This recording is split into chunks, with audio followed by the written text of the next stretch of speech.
We're on, Donna. We are live. George Chanos. Hey, Manny, how are you?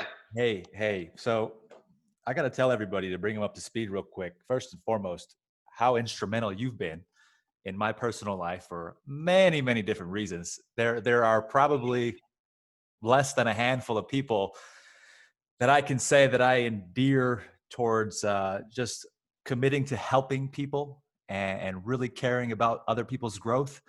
And you are that individual for me. That's why I have the biggest smile on my face right now for those of you that will be seeing this on Zoom. But it couldn't be a better honor to have you on here right now, getting ready to share what is going to be just a wealth of information. Certainly under these current conditions with the coronavirus, the whole world's panicking right now, freaking out, so much uncertainty. And I think one important thing that is going to matter right now is where the information is coming from. And I know that you have just vast experience in 16 different areas. And that was just a made up number, but probably more than that, from real world experience on the inside and outside. And you continue to project the best of messages and source the best of information because that's what you do and have done. So let's jump in from there and kind of like, I just want to get your thoughts. Let's get this party started. Well, thank you, Manny. I appreciate you. And I appreciate all the kind things that you just said. Hey, man, I mean them. I know you do. I appreciate it. So let's talk to me with what you're thinking right now. How is this whole coronavirus? What's happening? Like this, I just want your 2 cents. Like, let's just start there. Just jump in and really share your observation about everything that's happening at this moment. Okay. Well, first of all, we're all going through something that none of us have ever experienced. Okay. This is a once in 100-year pandemic. All right. We haven't had a pandemic like this since 1917. Now, fortunately, the pandemic in 1917 was much worse than what we're experiencing. Many, many millions of people died. And it was just, horrific by a magnitude that just makes this look like, like it's something much less. But yet to us, to people who have never experienced it, who've only experienced influenza and the flu and things like the swine flu, this is a big deal. We've never seen a situation where it has shut down the economy, for example. The swine flu in 2009 infected 59 million people, 59 million Americans, not globally, just 59 million Americans. And yet only 12,000 died.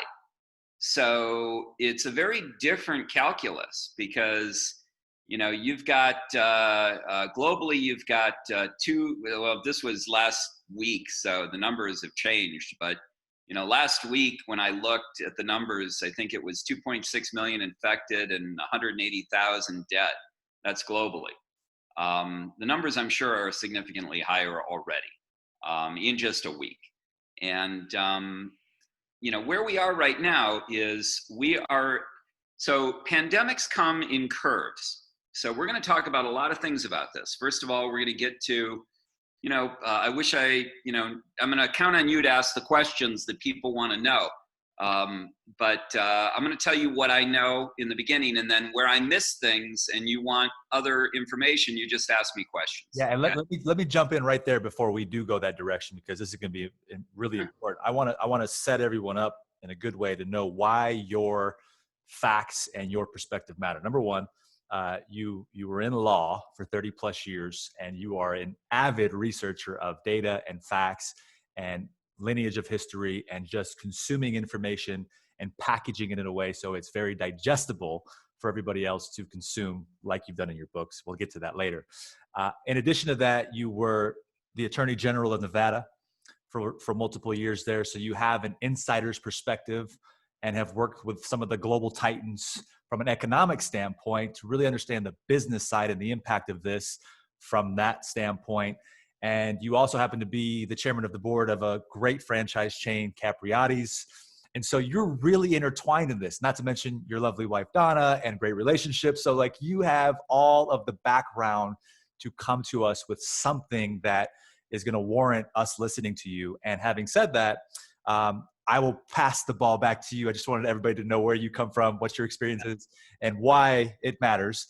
And then I'm tossing the ball back to your court for you to be able to start your genius. Okay. Well, first of all, thank you for all that. And, a segue into that is the whole, okay boomer movement, which is, hey, this is an old white guy. What the fuck do we need to listen to him for? Yeah. But the reality is that, when you've lived a longer life, you've experienced more, and you have, some insights that other people don't have. And, I'm not one of those people that talks down to millennials or thinks badly of millennials. I think that they are the most educated, the most empowered, the most globally networked, the most technologically advanced generation in human history. And in fact, I've written a book about them, and I've written a book to empower them. So I'm not one of those boomers that's been dogging millennials. I'm one of those boomers that is a parent of millennials who wants to help millennials. So I want to make that clear, because I'm sure some of your audience are millennials. So anyway, let's talk about this pandemic. First of all, pandemics come in waves. All right, this happened with the 1917 pandemic, and it happened with the 2009 swine flu influenza pandemic. And what do they mean by waves? So there are peaks where you have a number of deaths and infections, and then people typically flatten the curve, which means they lower the peak, and it starts to go down. So because of our good behavior, because we have been sheltering in, because we have been practicing good hygiene, because we have been listening to the government and doing what they're asking us to do, we have succeeded in flattening the first curve on the first hill, on the first wave, and we are on our way down, okay?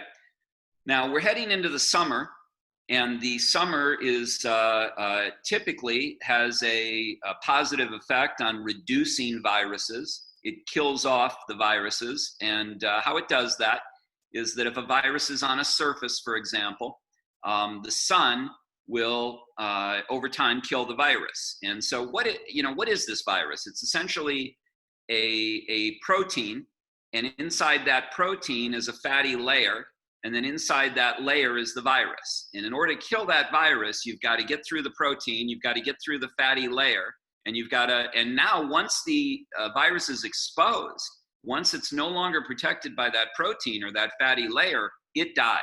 It's very fragile that way.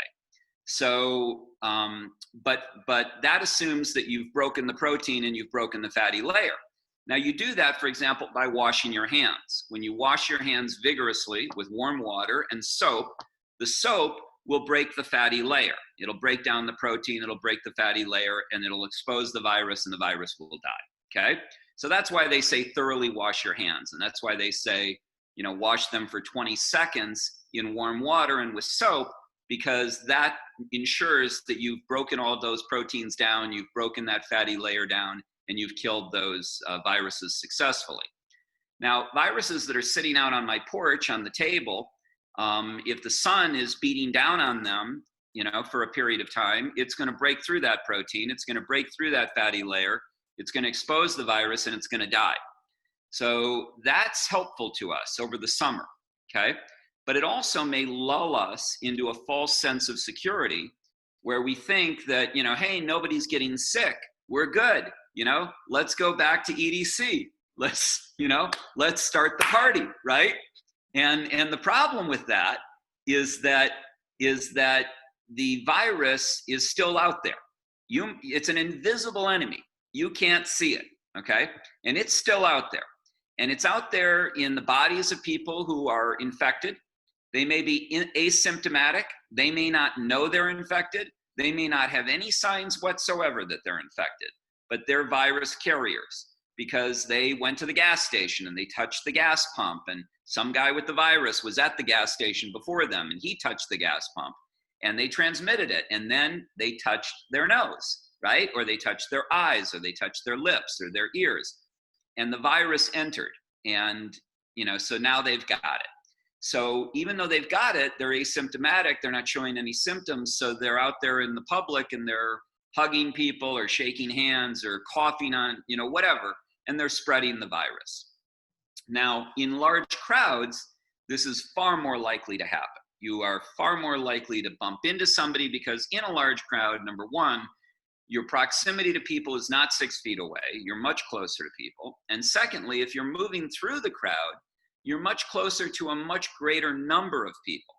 So the opportunities for transmission are much greater, which means that you are much more likely to catch it in a crowd, and you are much more likely to pass it to more and more people. And this is how the virus takes off, okay? It has an exponential growth rate, which means that for every person who gets it, they typically infect 2 to 3 people, okay? Well, when you do a multiplier of that, right, 3 becomes 6, and 6 becomes 12, and 12 becomes 24, and 24 becomes 48, and you do that 20 or 30 times, you do that multiplication 20 or 30 times, and you get into the millions, hundreds of millions of people that can be infected with just like a 30 or 40 time replication of this guy spreading it to this guy, spreading it to this guy, and so on. So it can go off really high, really fast, okay? It can also decline really sharply, really fast if people contain and people shelter, because now there are fewer and fewer people to pass it to. So the guy who's got it is walking around, there's nobody to talk to, nobody to touch, nobody to shake their hand, nobody going to the gas pump after him, and so it's not spreading, right? So it dives very quickly, okay? So it explodes very quickly and it comes down very quickly, okay? Depending on human behavior. If humans did not shelter at home, if we all were just going about our business like we were from before the pandemic, then it would never go down. It would only continue to go up much, much more rapidly, okay? So 20 million in a couple of days could become 40 million, okay? That's exponential growth. 2 does not only become 4, 20 million becomes 40 million, okay? In roughly the same time period, okay? So that's exponential growth, right? And that is the frightening thing about these pandemics, okay? So that's why we all need to flatten the curve. We all need to practice social distancing. There's a thing called an R0. It's a way that you calculate the spread of the virus. And basically, an R0 of 1, an RO of 1, means that the rate of spread is, if the R0 is more than 1, it means that infections are going up. If the R0 is less than 1, it means that infections are going down, okay? By sheltering in place, by practicing good hygiene, by wearing masks and gloves, we bring the R0 down, and we can bring it down fast and sharply, okay? But take off the gloves, take off the masks, and go to a bunch of parties, open up the bars, open up the gyms, open up the stadiums, and the R0 will explode, okay? So this is what people need to understand, okay? The virus is still out there, okay? The fact that it's going down right now, it is still out there. And here's the bad news. It's not going away. It is not going away, even over the summer. The only thing that is going to stop this is a vaccine or a cure, like a cure for polio or a cure for other, pandemics or influenza or viruses, okay? Now, people are working around the clock to develop a vaccine. Hundreds or thousands of people, groups are working on this globally. And they're working on trying to get a vaccine out as quickly as possible. The issue with the vaccine development is that it takes time. Normally, in the United States, it takes about 5 years to develop a drug, okay? In this case, since all hands are on deck, and all regulations have been, lessened to facilitate a rapid deployment and, discovery and deployment of this vaccine. The estimates are now that it could take as 9 months, and it probably will take 18 months, okay? But it's not going to take 5 years, okay? They will come up with a vaccine. This nightmare will end, and we will all have the opportunity to be vaccinated, and it will go away. Another thing that can happen is called herd immunity. You may have heard about herd immunity. And herd immunity, and again, I want to repeat what you said earlier. I am not a health professional. I am not an epidemiologist. I am not a doctor. I am not a statistician. I'm a lawyer who's for 30 years solved complex problems, and I've been doing a lot of reading in this area, and I'm sharing with you what I know. But for advice on this directly affecting your health, you need to contact your doctor or your health professional. Those are the people whose advice you need to rely upon. And you need to listen to what they say, and you need to follow their instructions, because we're not playing around here. This is a life and death issue, not only for you potentially, but for others that you come into contact with. Many who are young, like yourself, may feel that they're invincible, may feel that they're healthy, may feel they work out all the time, they eat well. My nephew is like 26 years old, and he's in perfect, he's in great health. He works out all the time, and he's sheltering at home. He's being responsible. He's being intelligent. But, people like him might feel that they're invincible, he might jump off a cliff into the ocean, where an older person wouldn't, he might parachute out of a plane where an older person wouldn't. He'll take risks. And young people will do that. I used to do that. I take fewer risks today. But anyway, I get it, okay? The problem is you're not invincible to a pandemic. You're not invincible to COVID-19. It can kill young people. It is less likely to kill a young, healthy person, far less likely.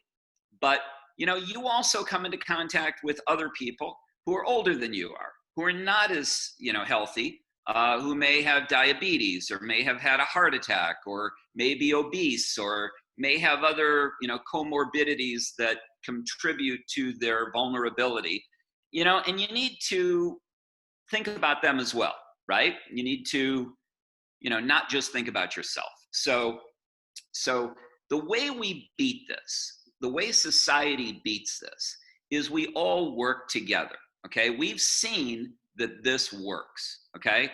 Over the last month, our joint activities, our getting together, our acting responsibly together, our being more united in our approach towards this virus has caused the curve to flatten dramatically, okay?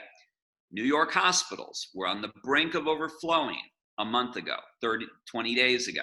Today, there are empty beds. This is that volatility that I talked about, right? Good behavior crushes the curve. Bad behavior explodes the curve, okay? So keep that in mind, and you're gonna have to keep that in mind, unfortunately, for the next 18 months until a vaccine is developed, because we will be on this roller coaster until the vaccine is developed. Now, there are a number of treatments that have come out. You've heard about hydroxychloroquine. It treats symptoms. It makes you feel better. They did some tests. They used it in Paris and they used it in China. They had some good results. There have been no clinical trials yet. We don't know how effective it is. It's a controversial drug, but it may improve conditions in some people. It will typically help people who are not in a life-threatening situation. It will make their recovery easier and faster, hopefully. But it probably won't do as much for somebody who's older, on a ventilator, and in a perilous condition. Hydroxychloroquine is probably not going to do something for them. But then again, this is just a non-health professional's thoughts based on what I'm reading from health professionals and from scientists and from people who do know what they're talking about, okay? Now, the Gates Foundation, for example, is doing trials on this hydroxychloroquine, and they will come out with studies by the end of May, and they'll give us more information on its effectiveness. They're working on a number of things. There are many other things that we can do. We can harvest antibodies from the plasma of people who have been infected. So once you're infected, you develop antibodies. And these antibodies protect you. They allow your immune system to deal with the virus, right? That's how you got over the virus. And once your body develops these antibodies, you have them in your blood, okay? So we're gonna want people who have had the virus and have these antibodies to be tested, and we're gonna want them to go in and donate blood, and we're gonna wanna harvest their antibodies out of the blood, and we're going to want to inject those into other people as to help their immune system gain these antibodies so that their immune systems will be able to fight off this disease. Okay, so that's another treatment. Okay, there are a number of treatments like this. I've actually just written a piece that I'll be posting later today on my website at George Chanos on Facebook, or George J. Chanos on Facebook, my author page. You can go there and you can read it. It's a plan for Nevada, and it basically talks about what I think we need to do, and it talks about all of these drugs and all of these issues and all of these treatments, and you know, where we are on the discovery chain and where we are on the development chain, and you know, all the issues that we're talking about now, and much more that we may not have time to get into. So you're going to want to go there and you're going to want to read this information. Okay, it'll educate you on this, and instead of having to read dozens and dozens of articles, you read one article where I've summarized everything and I've condensed everything and I've done the research and I've taken all the salient points and I've put it in a concise, understandable document. Okay, so it's easy for you to read. All right, and it'll fill you in. Let's see, what else can I tell you? So this curve, the first one, we've hit the first curve and we're on our way down on that curve. Now, historically, with the 1917 pandemic and the 2009 pandemic, the second curve has been bigger than the first curve, okay? So what we've seen in terms of infections and in terms of deaths globally is likely to increase substantially over the high that we had a few weeks ago, okay? So in the United States, we're flattening. So the high that we had in the United States a few weeks ago, we will see a new curve that will be higher than that last high. That is likely based on prior performance of prior pandemics. It's not guaranteed. It's not that it's necessarily going to happen that way, but that's what did happen in the last two major pandemics, okay? So it's reasonable for me to assume that it is likely that we're gonna see that. We've also seen this volatility today. We've seen the ups and we've seen the downs. So, you know, it stands to reason that if this thing is not going to go away, and if, you know, everybody's going to get comfortable and go back out, that the rate of infection is going to increase. And as the winter comes on and the sun is less helpful in killing the disease, and we're out there with this false sense of security, that we're going to have increased contagion and the second curve is going to be higher, okay? Now, you can prevent that by knowing these things and by taking reasonable precautions, okay? So, number one, don't stop the precautions that you've been taking, okay? If you can maintain them, you wanna maintain them for the next 18 months. Now, you're not gonna be able to do that with everything. You're not gonna be able to shelter at home necessarily for 18 months. People are going to need to get back to work, right? And they're gonna reopen your businesses, and your employer is gonna be calling you, and he's gonna be wanting you to come back to work. So you're going to have these issues, and you're going to have these challenges. So I'm recommending that people wear face masks, okay? When I go out, I wear a face mask, and I wear gloves, okay? Now you can get these cheap, you know, latex gloves, really thin. They come hundreds in a box, and you can get them on Amazon. You may have to wait, I would order them now and I would have them, because you may have to wait a month, before there's a back order, because everybody's ordering these things. But I would place an order for gloves that are your size. You're going to want to have those on hand. Whether or not you need them now, or whether or not you're going to use them as much during the summer, you're going to want to have them in the fall, when this thing likely goes up again. So order them now. Order gloves, order masks, if you can, get them, and take reasonable precautions. Don't go to large gatherings. Don't go into places of business that have a lot of people around that you can't avoid. Go into places that have a smaller number of people and that you can maintain a social distance. So for example, I go to, let's say, the grocery store, and at Whole Foods, I happen to go to Whole Foods because they have practices and procedures that are very state of the art. They're best in class. So they have screens up in front of their cashiers, so their cashier can't cough on me, I can't cough on them. They have a 6-foot distancing. They have a queue that you line up in to go check out your groceries. And they have markers on the floor where you have to stay 6 feet away from the next cart, right? And most of the people that are in there are wearing masks, or they're wearing gloves. They're using sensible protections. So that's a great place for me to go and get my groceries, because, I'm assured that it's one of the safer places, right? I don't want to go into a crowded place or a crowded grocery store where there's a lot of people around and, they're all bumping into each other or coughing on each other or touching each other. Not right now. Now is not the time for that. Okay? So,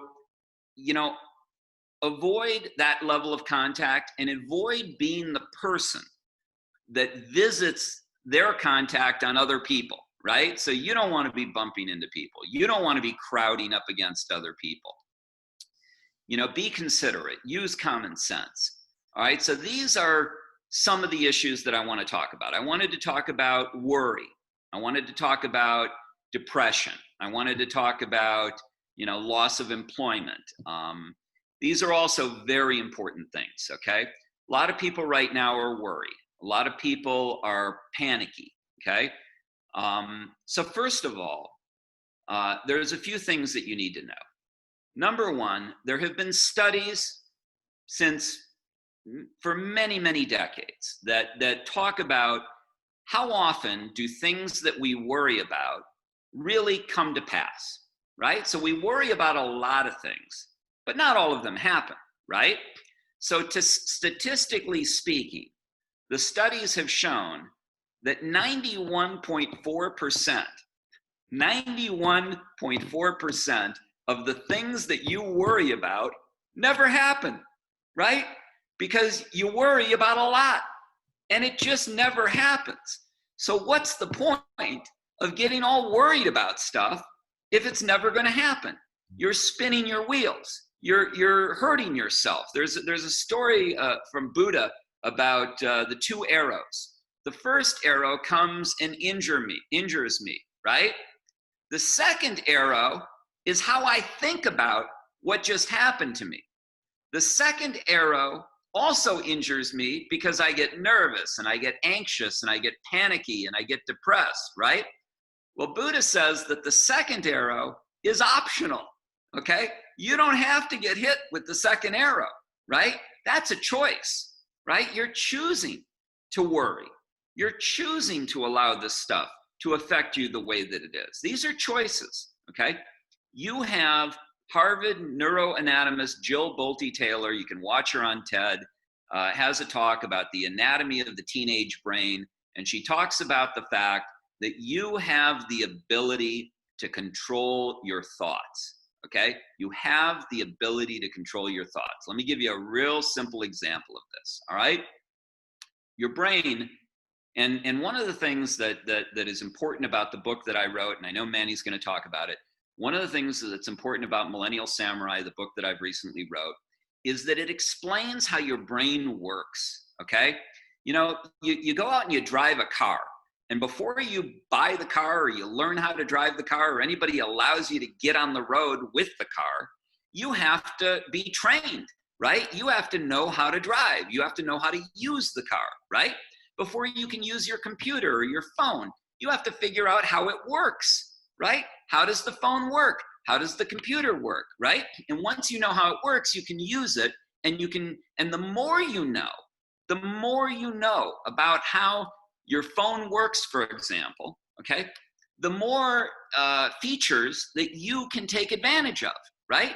The guy who doesn't know much about how the phone works, like my dad, he was 92, God bless him, he just passed away, but he couldn't figure out how to use one of these, okay? So he couldn't get the benefits of it, right? But a 10-year-old knows how to use it like it's the back of his hand. And as a consequence, that generation is going to get the most out of these tools, okay? This is a tool. It's a tool, okay? It's your weapon. It's your sword. You carry it with you everywhere you go, okay? You will have it with you the rest of your life. It is your most important tool, your brain, okay? The more you know about how that brain functions and how it works, the stronger you're going to be, the more formidable you're going to be, the more in control you're going to be, the more powerful you're going to be, okay? So when's the last time you read something or learned something about how your brain works, okay? Few of us ever have.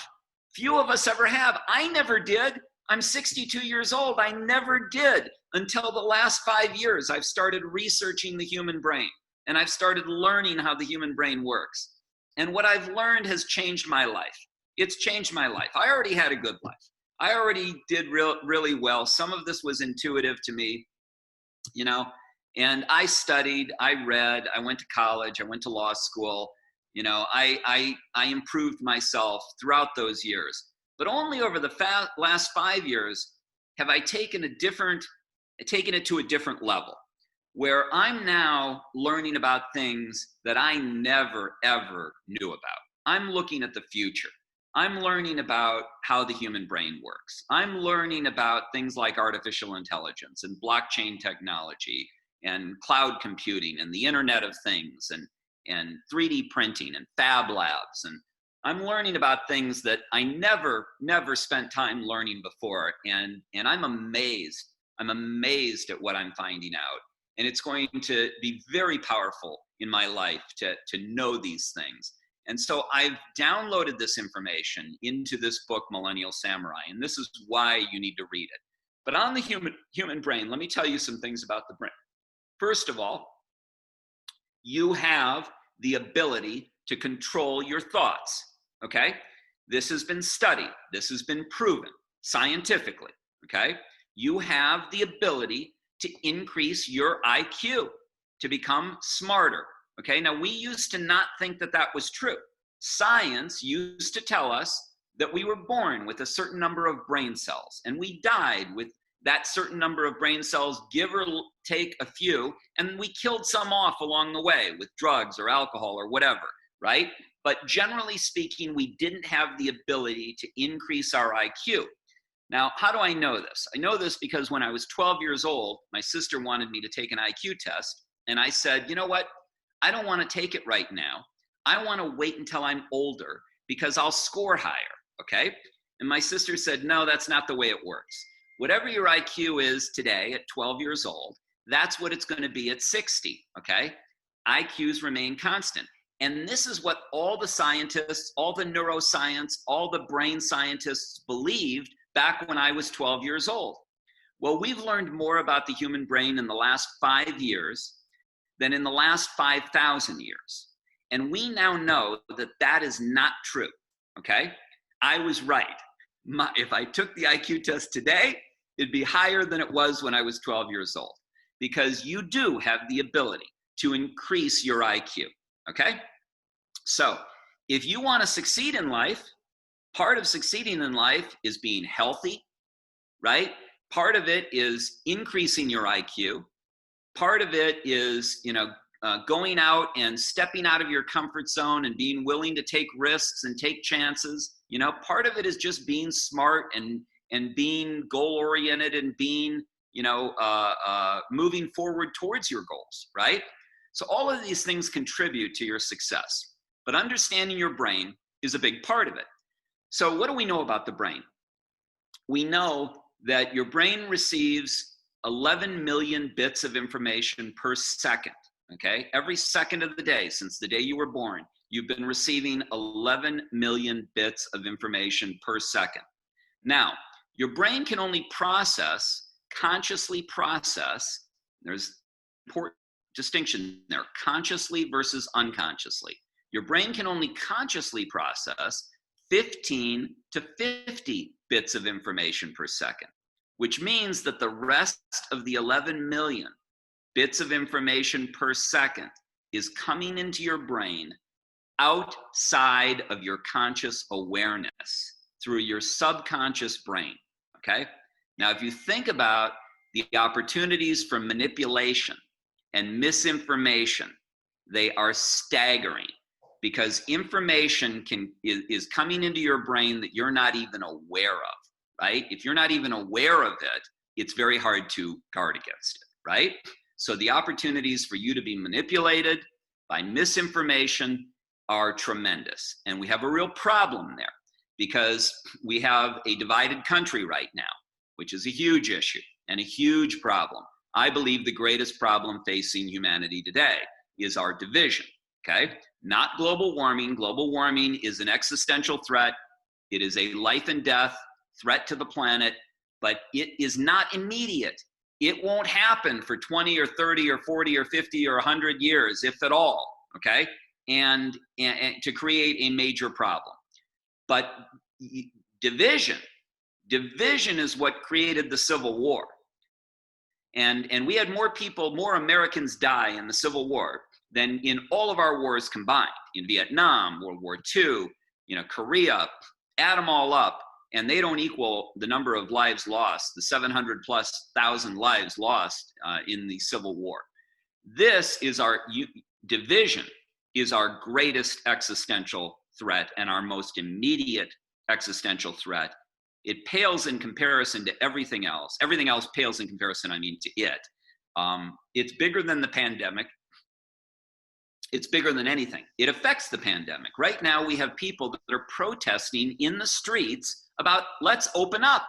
Let's open up, So people who are uninformed, who don't know what they're talking about, are out there protesting, and they're saying, let's open up. Like it's a binary choice, either close or open, like a light switch. It's not a light switch. It's not a binary choice, okay? It's not an either or. It's not either we're closed or we're open. It's a gray area. It's in the middle.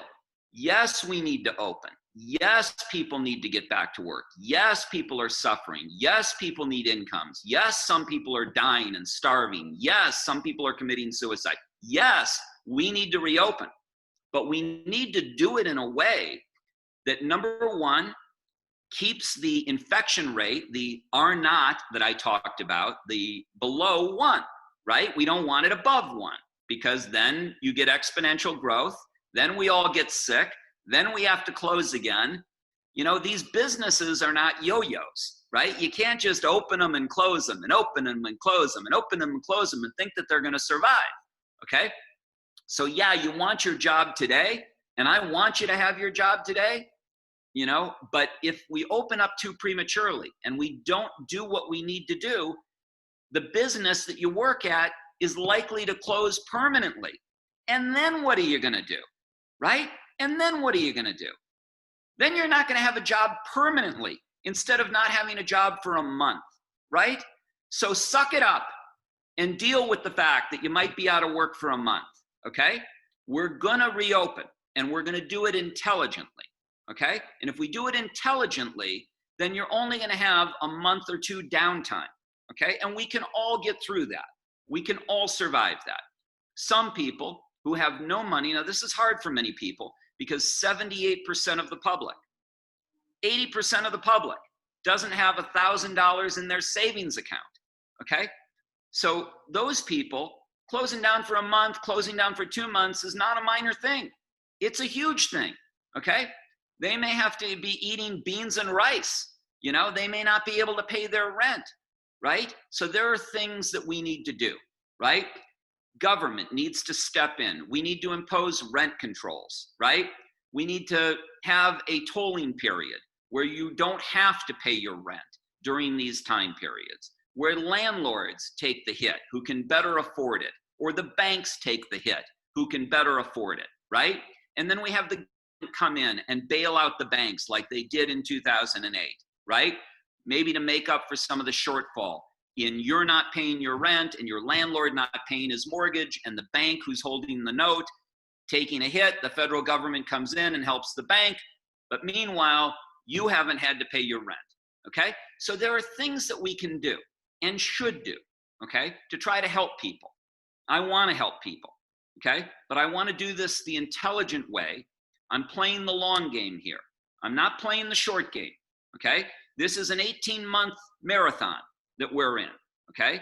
It is not going to go away because a bunch of people get out and protest and say, turn on the lights and open up the city and let's all go to a Raiders game, okay? That's not going to work. That will shut down Las Vegas, okay? And we can't do that. So we need to be intelligent, okay? So you're a part of that, and you need to be a part of that, and you need to be educated to understand that, and you need to work with it, okay? So more about the human brain. We engage in motivated reasoning, okay? We have a certain worldview, okay? We may have a certain worldview that says, I want less government. I don't want government telling me what to do. I'm a fiscal conservative. I don't want to spend a bunch of money on these things. This is our worldview. And that worldview may have served us well over many years, right? For many years. That worldview may have been what allowed us to build our business, what allowed us to feed our family, what allowed us to thrive, what allowed the country to thrive, what allowed the country to grow.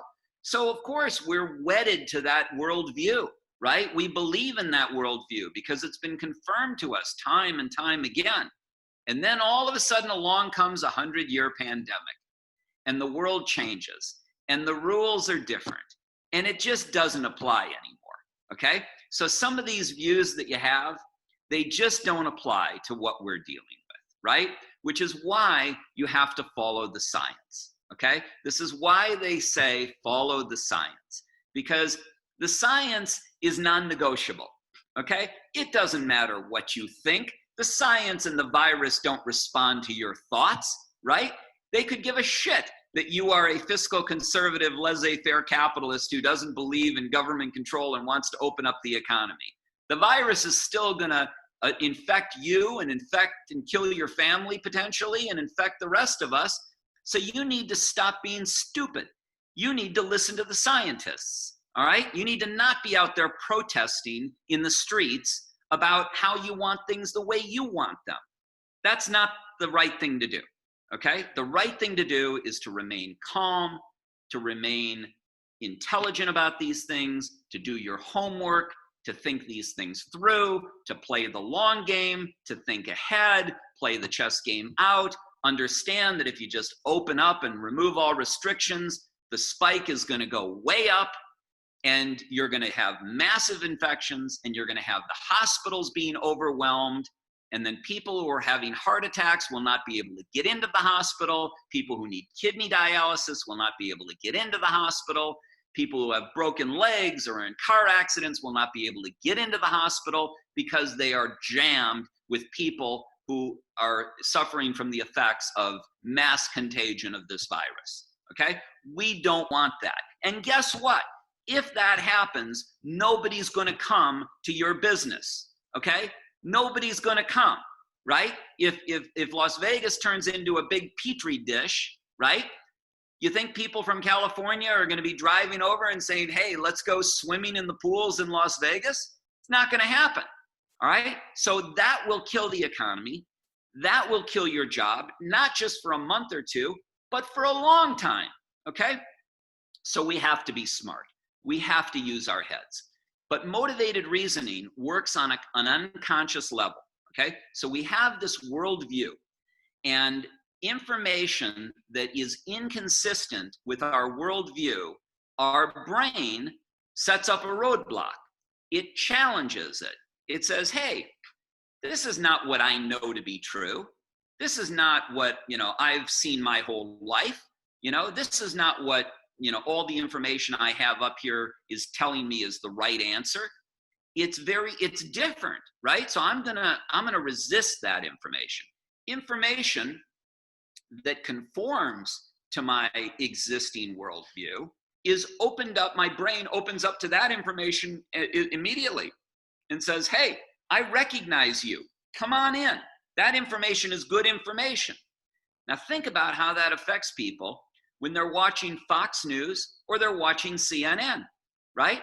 If you're watching Fox News and you're a pro-capitalism, pro-business, I want to open up business, I want to get back to work, America is not a shutdown kind of place, we're a working kind of place, and Fox News is telling you, hey, you're right, this virus is not a big deal, we can get over this, don't worry about it. That information is coming in. Your brain's letting that information come in because that's what you already think.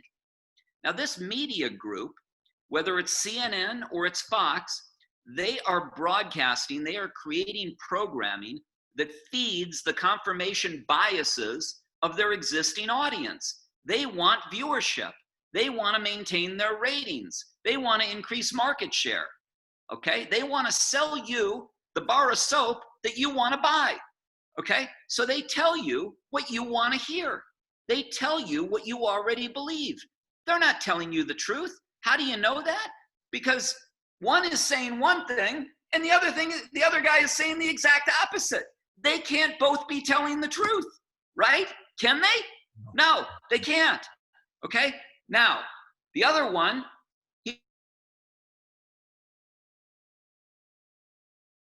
government, right? So government is the answer. They believe in science. Follow the science, right? So they're putting out this information. But they also don't believe in Trump. They hate Trump. So they've been trying to attack this guy for 4 years, right?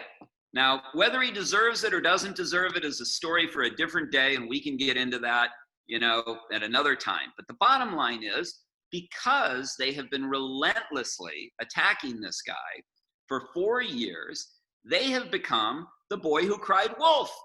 Nobody believes them, okay? Because they've got an agenda, right? So people question what they say. Now when we need the truth, now when we need to follow the science, now when they're talking about the science, everybody on the right side, everybody on the pro-Trump side is looking at them and saying,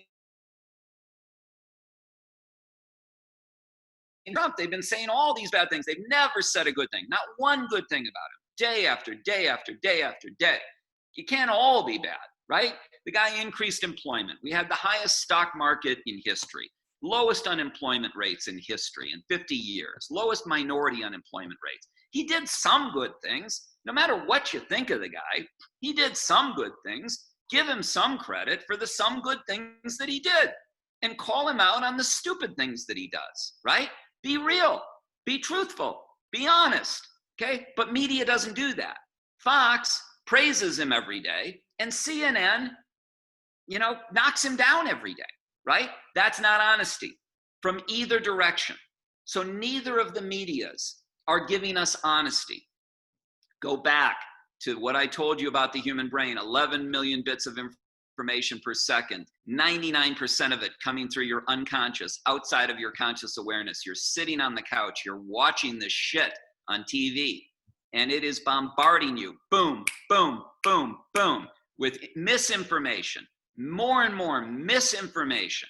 That's what you're getting, okay? And, so of course you're confused, and you don't know which way to go, right? Well, okay, so what do you need to do?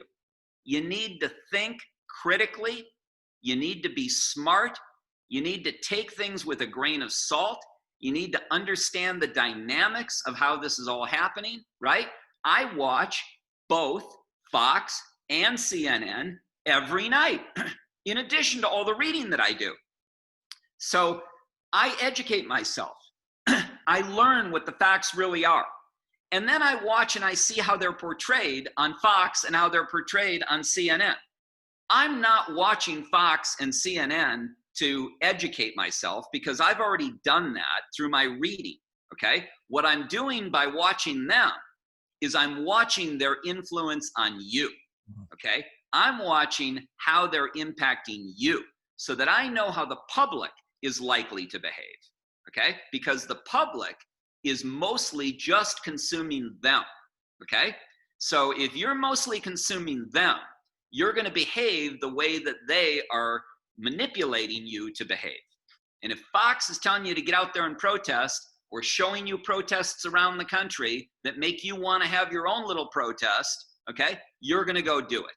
All right. And that's what some people are doing. And if CNN is telling you that, you know, Donald Trump is a racist, xenophobic, you know, piece of crap, then you're going to believe that that's what he is, right? Because you're watching him every day and they're telling you what you already think. And so they're just reinforcing and hardening your biases. As these biases become hardened and reinforced, America moves further and further and further and further and further and further apart, okay? Our biases become hardened, okay? They become hardened. We need to move together, okay? We need to bring ourselves to this point, okay? Namaste. We need to bring ourselves to this point, okay? Where we believe in ourselves and we believe in each other and we believe in our future and we are working together to create solutions for a better world, for a safer world, for a more successful world, for raising all of us, okay? That's what we need, all right? The answers, ladies and gentlemen, the answers do not lie in either political party. They do not lie in the Republican Party, and they do not lie in the Democratic Party. They lie in between. You take the best ideas from the Democrats and you take the best ideas from the Republicans. And those are the ideas that we together agree upon and use to move us forward, okay? Let me give you an example of that. Socialism, okay?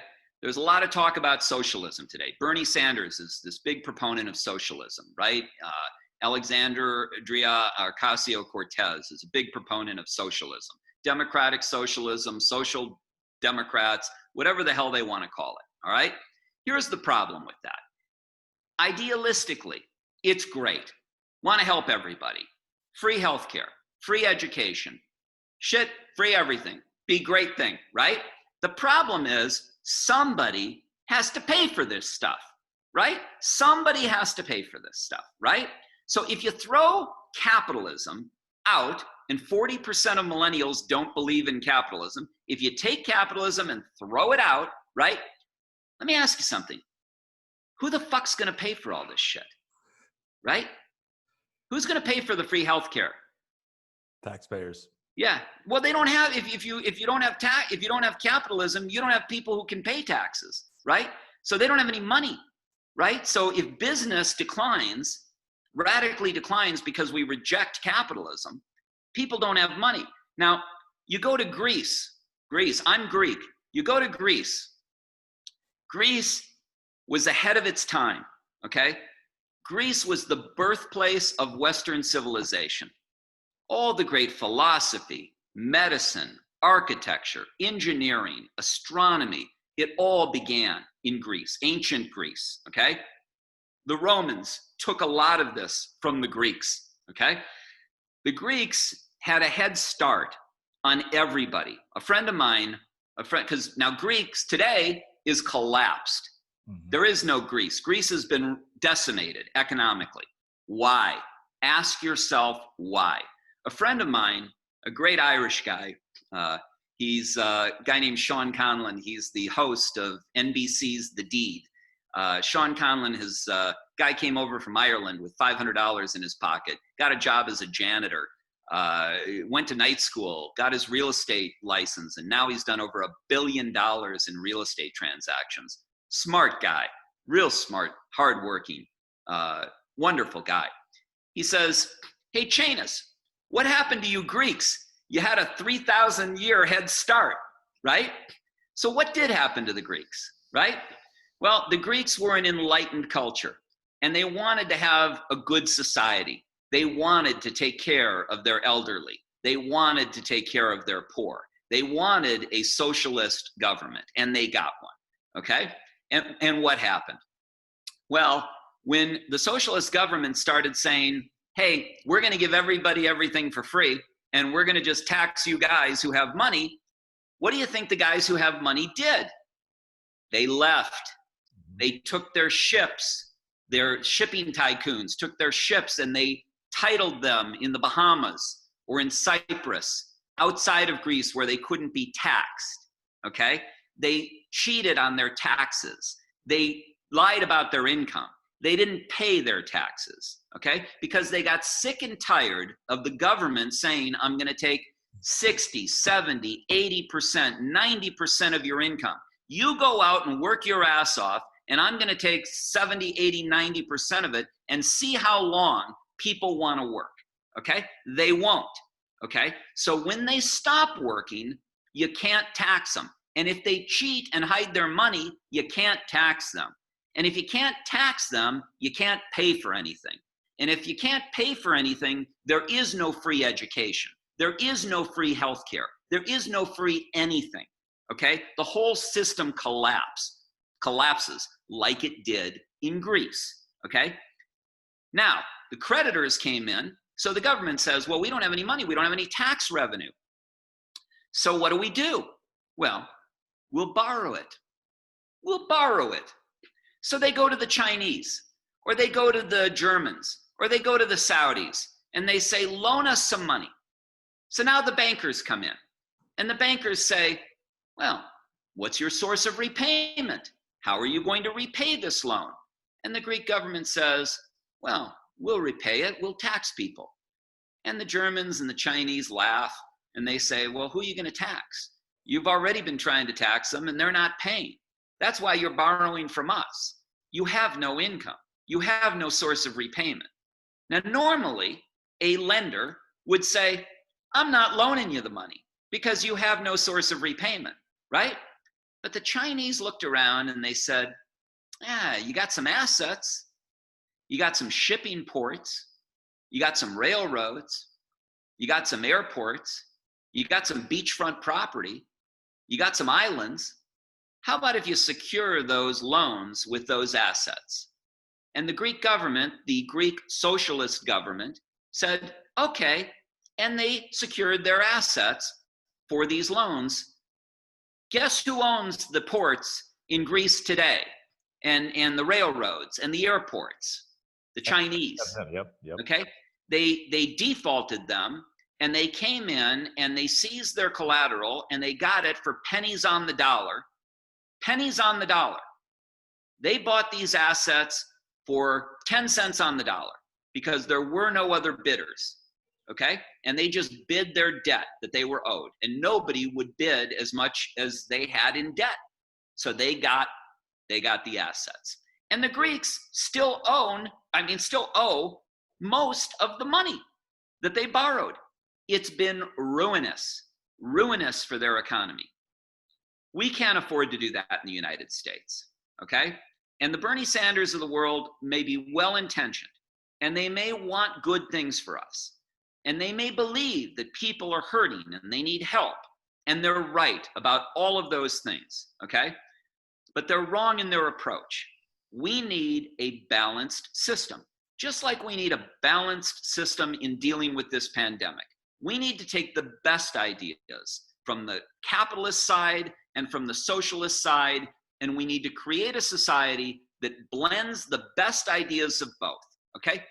Just like pure socialism is wrong and it's a bad idea, pure capitalism is equally wrong, okay? We have ignored the disenfranchised members of our society for decades, for far too long. We have created communities of poverty and hopelessness and despair. We have a homelessness epidemic in this country. 60,000 people are homeless in Los Angeles. 14,000 are homeless in Las Vegas, and these numbers can double or triple in an economic downturn. Okay, I've been out there and I've seen some of these homeless people, and I've talked to them, and they're normal people just like you and me. They're people that hit a bump in the road. They're people that, like the 78% of us, almost 80% of us, they only had $1,000 in the bank, and they had a health emergency, or they got in a car accident, or they had something happen, or they became injured, or something happened, or they developed a problem, and now they're out on the streets and they're homeless. There, but for the grace of God, go us. Okay, any one of us. Okay, these are our brothers and sisters. Okay, and we need to help them. Not only do we need to help them, Milton Friedman, a Nobel Prize-winning economist, a conservative, a very smart man who won the Nobel Prize for this observation, said, people operate out of self-interest. Okay, if you want someone to do something, tell them why it is in their self-interest to do it. For many, many generations, we have been telling people we need to help the homeless, we need to help the poor out of some sense of altruism or compassion. And that argument has not worked. Okay, it's worked to a degree, and some people have come to their aid, but not enough of us. Not enough of us have come to their aid. Why? Because we don't understand why it's in our self-interest. Okay, well, let me tell you why it's in your self-interest. Okay, as we're sitting here in this pandemic, those 14,000 homeless people are the most likely group to get the coronavirus. Okay, because they're living in squalor. They're living in unhealthy conditions. They're shedding the disease through fecal matter, which is being picked up on the shoes of people that are walking down the street and walking down the sidewalks in San Francisco. All over San Francisco, there's fecal matter from homeless people that people are stepping in and bringing it into their offices and bringing it into their homes and contaminating their families. Okay, so you can't leave these people in that condition and expect that it is only going to affect them. It is not only going to affect them. It is going to affect all of us. They are going to be the first that get into the hospitals because they are going to be the first that are sick. And when you want to get into the hospital, guess what? It's going to be overcrowded because it's filled with them. It's filled with the poor people in this country. It's filled with the people who don't practice social distancing because they're not educated, who don't wear a mask because they can't afford one, or wear gloves because they can't afford them. These are the people who will bump into you at the grocery store, who will get too close to you in the line because they don't know any better, okay? We need to educate these people. We need to educate everyone in our community. We need to raise the standard of living of everyone in our community because it is in our self-interest to do so. Not only is it the right thing, not only is it the compassionate thing, but it is in our self-interest. So if compassion doesn't move you, be moved by your self-interest, okay? Start helping people. The solutions for humanity are all of us helping each other. One person helping each other. Me helping Manny. Manny helping me. You helping your neighbor helping the next guy down the block. This is how it works. When I was, in a gas station, guy pulled up behind me, young kid, wasn't wearing a mask, didn't have any gloves, reached in my back seat, grabbed some extra gloves, grabbed a mask, went over and handed it to him, okay? Now he's got gloves and a mask. Now he can protect himself. It's that simple. It's that simple, okay? Doing things like this that Manny is doing to educate the public. Huge, huge benefit. If everybody could see this video, think about it, how it could change things, right? So maybe you should share it. Maybe you should share it. Maybe more people should see it, okay? Podcast. All right? You see, of course we're sharing it. All right. So anyway, I've been talking ad nauseum, Manny. You jump in. What else do you want to know? Listen, I knew once I got it spinning that you were going to take over. And that's what I wanted, by the way. I wanted you to get your thoughts out because they matter, first of all. And they're very weighted, which means it comes from the right place. We could be here for the whole day. And I honestly mean that. 24 hours straight. Could be like a, podcast-a-thon per se. But there's so many things that I've personally been doing research around the last month and discovering and going in multiple different rabbit holes.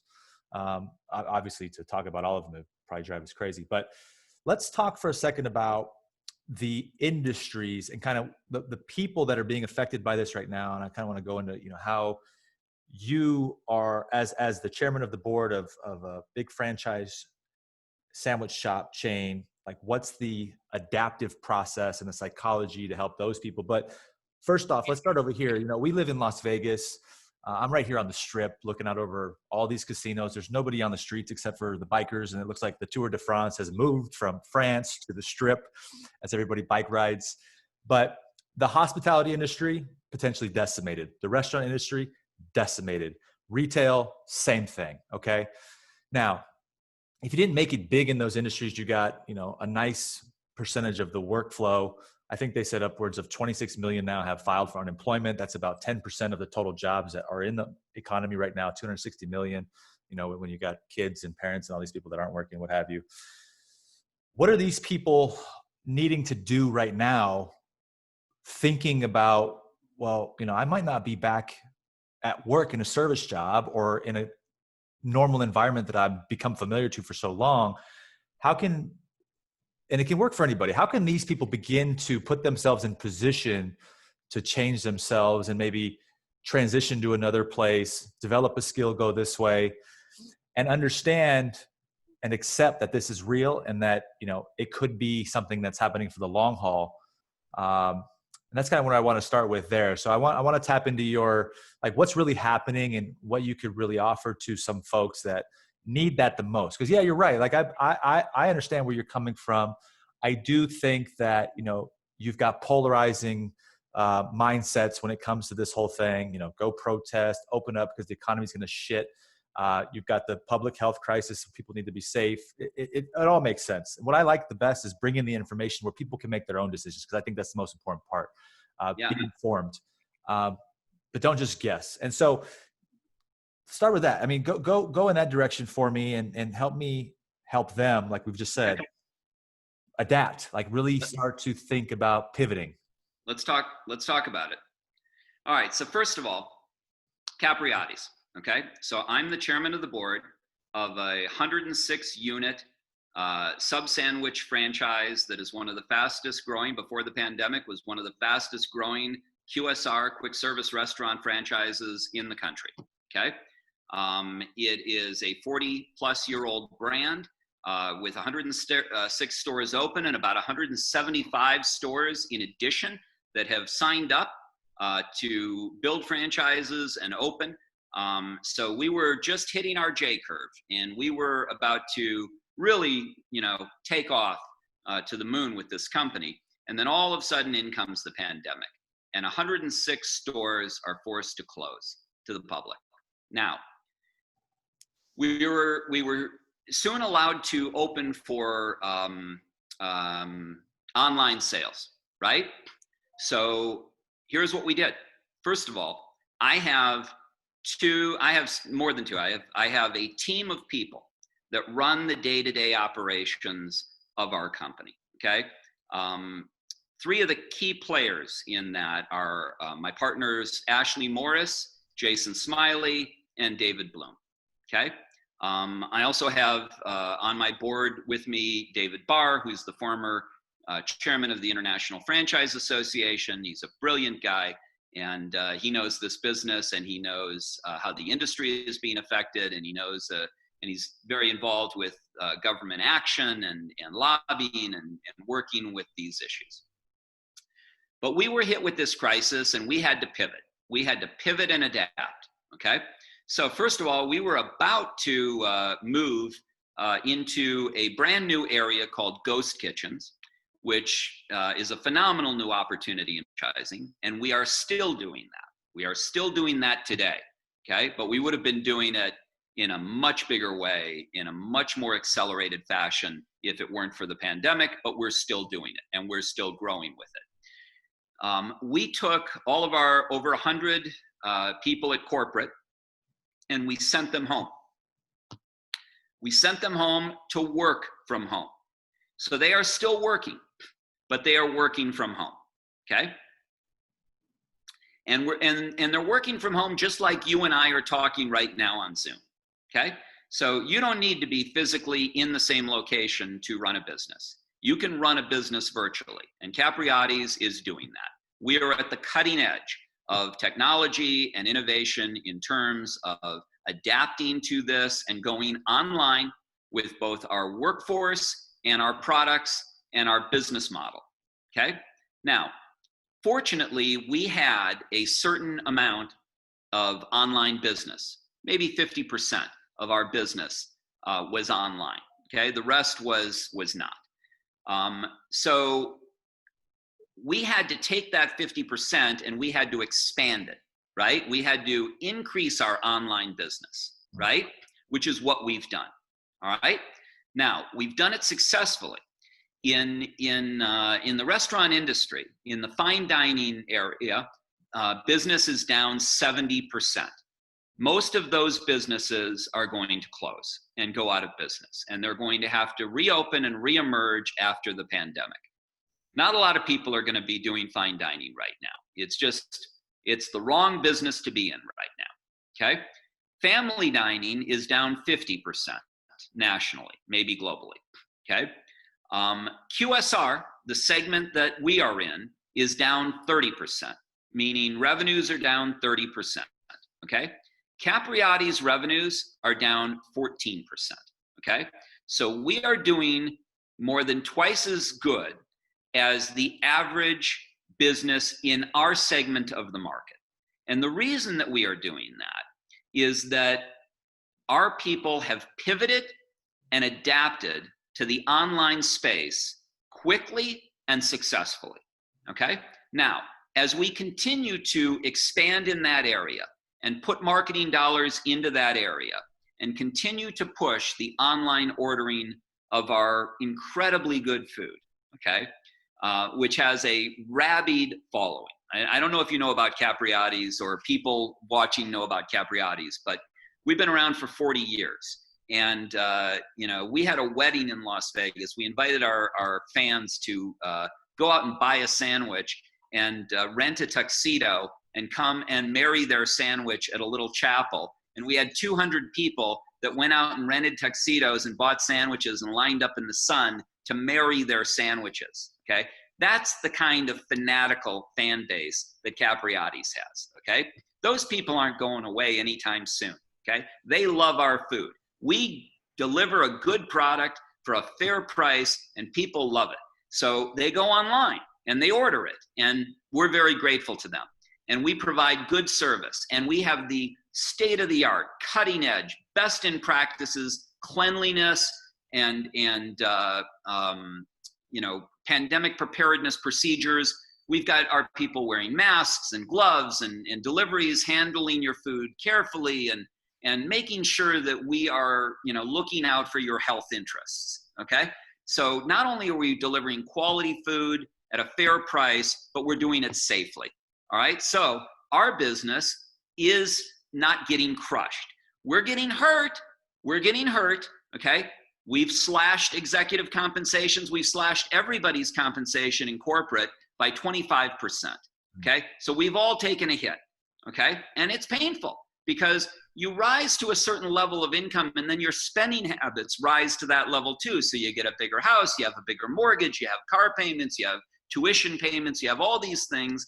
And when your salary is cut 25%, it hurts, okay?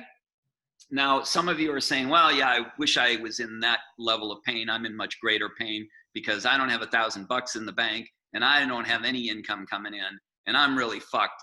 And, so I don't want to hear about your bullshit story about your 14% drop and your 25% pay cut, right? I get it. Okay. Look, I put in 62 years busting my ass to get to that position. And, and I'm still not safe.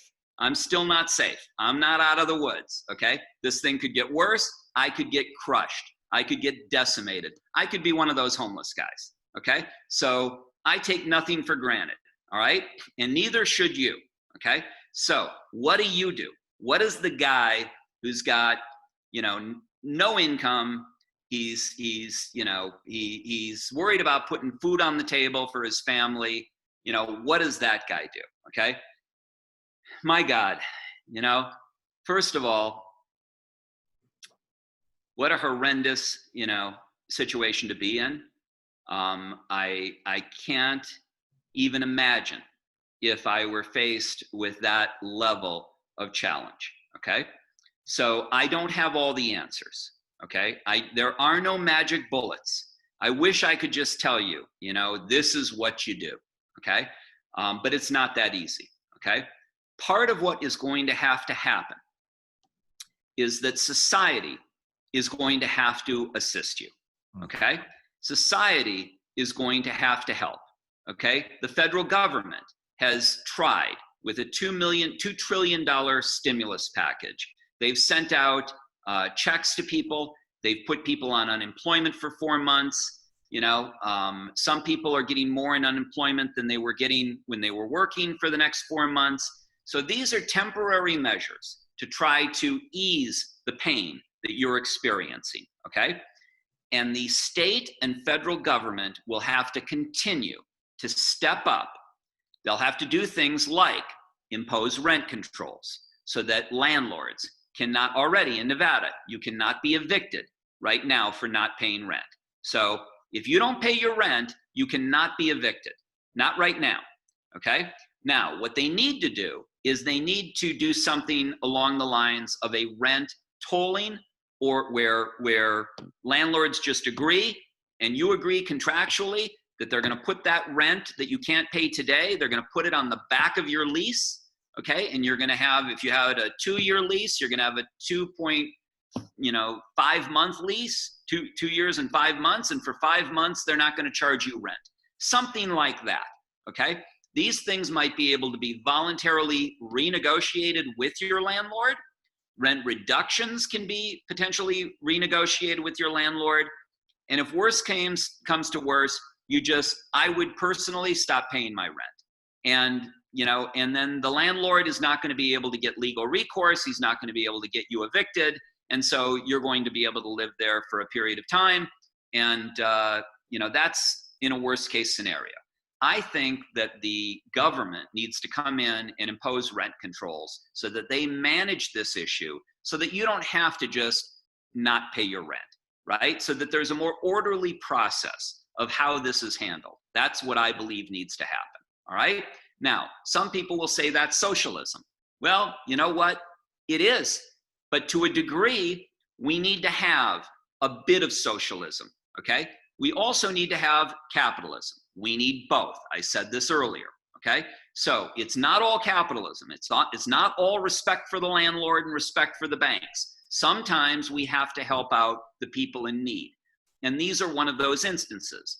A 100-year pandemic is one of those instances where we come to the aid of the poor and the disenfranchised and the hopeless, and we create mechanisms to help them, okay? And the working people who are out of work and who have now been plunged into this uncertain condition, okay? That's one of the things that we need to do. So as a society, so first of all, it's neighbor helping neighbor. That's where we start in the beginning. It's us all doing good things and helping each other. If somebody needs a meal, if somebody needs, $20 or $50 or $100 or whatever you can afford, you give it to somebody and you help them out if you can afford it, all right? It's person to person helping people. That's one thing we do. That's where we start. Then we look to our government and we say, government, do the right thing. Do what you're there to do. Protect the health and safety of our community. And part of protecting the health and safety of our community is making sure that more and more people aren't out on the streets, because you already have to go out and help the people who are on the streets. And the last thing you need is to double or triple their numbers, because then we're really in trouble. So prevent that from happening by allowing people to stay in their apartments, by giving them the kind of subsidies that they need to get past and over this. That's the second thing we do. Third thing we do, we reopen for business, but we do it intelligently. We do it intelligently so that most of the people can get back to work. And we give them masks, and we give them gloves, and we help them maintain distances and maintain their safety. Okay, so that's another thing that we do. Now, this isn't going to help all people. It's not going to help all businesses. For example, if you used to be in the nightclub business. I've got a lot of friends that are in the nightclub business. Nightclubs may be closed for 18 months. Long time. I was Yeah. just talking about that yesterday with a friend. Yeah, David. long time. Yeah. They may be closed. They may be closed for 18 months, right? and that is, incredible. Okay. So what are these guys going to do? Okay. Well, they're going to have to get creative. Okay. They're going to have to get creative. So, groups that are out there, like the Tau group or the Light group or, whoever what's that? Hakkasan. Yeah. All these different groups, people still need entertainment.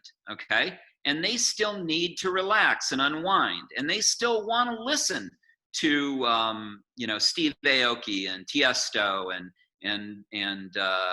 all the DJs that they care about. So these groups can do things online.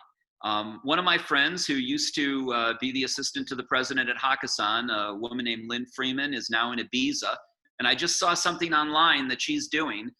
She's doing some kind of an entertainment promotion, and it's going to be virtual and it's going to be online, and this is what these groups need to do. They need to pivot. They need to go online. Their viewers will still tune in, to what they're doing. They can keep them engaged. They can, they can sell sponsorship, to what they're doing. They can use subscription models. There's all sorts of things that they can do, but they're going to need to pivot, right? They're going to need to make arrangements with their landlords on these spaces. They can't keep paying rent in these spaces. So they're going to have to work something out. Government may need to get involved to help some of these businesses. Probably will, look, this affects the NBA, the NHL, Major League Baseball.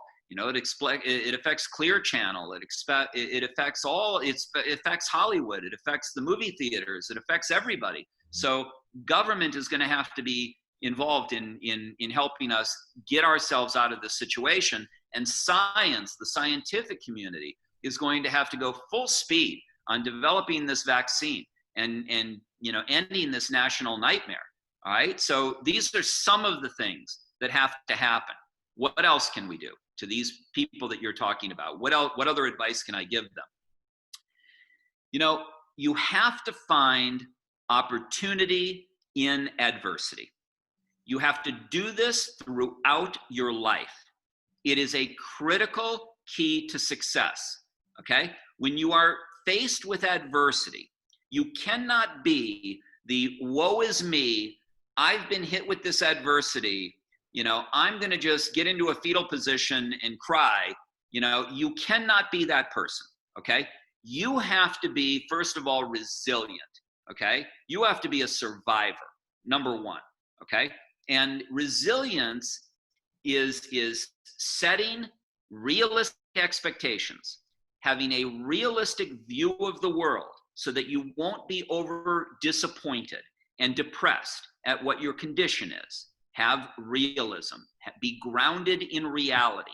That is the first key to resilience. The second key is finding opportunity in adversity. Find things that can help you and move your life forward in the adversity, okay? And the third thing is making the most with what you have, doing the best you can with what you have, which means if you have a bag of rice, then stretch that bag of rice out. If you have, limited supplies, then, don't gorge yourself. Now would be a good time to diet, right? Now would be a good time to cut down. Okay. So that's resourcefulness. That creates resiliency. Okay. We have to do these things. Sometimes we have to adapt, we have to pivot, and we have to make the best of what we have. Now, finding opportunity in adversity is a huge concept, okay? So Where is there opportunity in adversity? Let me give you an example. There are many people, this probably is not you, okay, because you don't have a lot of money sitting around, let's say, but there are people who have money sitting around. And those people are going to find opportunity in this adversity. The stock market has gone down. They will buy low and they will ride it up and they will make money, right? So they will find opportunity in the adversity of the stock market going down, right? So people do this, right? You need to be one of those people. Now, if you can't do it because you don't have the money to invest in the stock market, and I would not invest today at all. I personally would not. I don't think it's the right time. I don't think we've hit our low, okay? But there are other things that you can do during this time. You now have more free time on your hands than you have ever had in a long time since you began working, right? That is a commodity.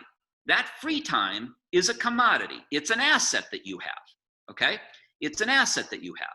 Now you have another asset that is going to be with you the rest of your life. Your most important asset. I don't care how rich or how poor you are. You got it, Manny. Your most important asset is your brain, okay? Now, you can use that time, that asset that you have, and you can invest it in your brain, okay? You can improve your mind so that when you emerge from this pandemic, you will be smarter. You will have a higher IQ. You will be more formidable, okay? You will be better prepared. You will come out of this a new person, a better person, a more powerful person, okay? One, because you will have shown yourself that you can deal with this adversity. You will have shown yourself that you have persevered and survived and overcome this adversity. That alone will make you stronger. But you will also have been improving your brain and your body and your heart, okay? You take all of these things that are important traits, important assets, and you invest in them. You take this time and you invest in them, okay? Look, you don't get somewhere in life by just sitting around on the fucking couch, okay? You have to do something, okay? You have to work at it, okay? You have to put in the time, okay? Nothing comes easy. Nothing comes easy, okay? Good things in life don't just come to you, but opportunities come to everybody. Opportunities knock on all of our doors. Some of us just don't listen. Some of us don't open the door. Some of us don't recognize the opportunity. Opportunities often come disguised as misfortune, like a pandemic. Mm-hmm. That pandemic doesn't look like an opportunity. You might never look at that pandemic as an opportunity if you hadn't heard me talk about this. But now that you know that there is opportunity for you in that pandemic, maybe you will start thinking about how you can use what's happening to you in your life today to your advantage. How can I use it to my advantage? Maybe it doesn't give me an advantage immediately. Maybe it doesn't put food on my table immediately to read a book or to invest in my brain, but it will put more food on my table and it will give me a bigger table tomorrow, okay? So you will profit from it. It will enhance you, okay? And you may think that this is all bad, but if you took that time and you invested in it the way I'm telling you, and you made yourself smarter and more employable and more formidable and better at managing your relationships and better in every area of your life, then the fact that you didn't eat as much food or couldn't go out or couldn't go to a concert or couldn't do the things that you wanted to do over the last 2 months would have been a blessing. A blessing. This horror show could be a blessing if you treat it that way. If you do the right things, if you make the right choices, you can turn around this adversity into a blessing. You can suck it up for the next 4, 5, 6, 10 months, whatever you got to do, you're going to survive. You're going to survive. There are resources out there that will help you. You're not going to starve to death. Okay? And if you do, put it out there to your friends and put it out there. Don't be afraid and don't be ashamed and don't be concerned about asking for help. Ask for help. If you need help, ask your friends for help first and your family. Okay? And if that doesn't work, then ask your community and go out into your community. There are resources for you. There are all sorts of resources for you. Take advantage of what the government is providing, the stimulus packages. Educate yourself as to what the government is providing. I mean, Manny, you and I know, you introduced me to a friend of yours, right?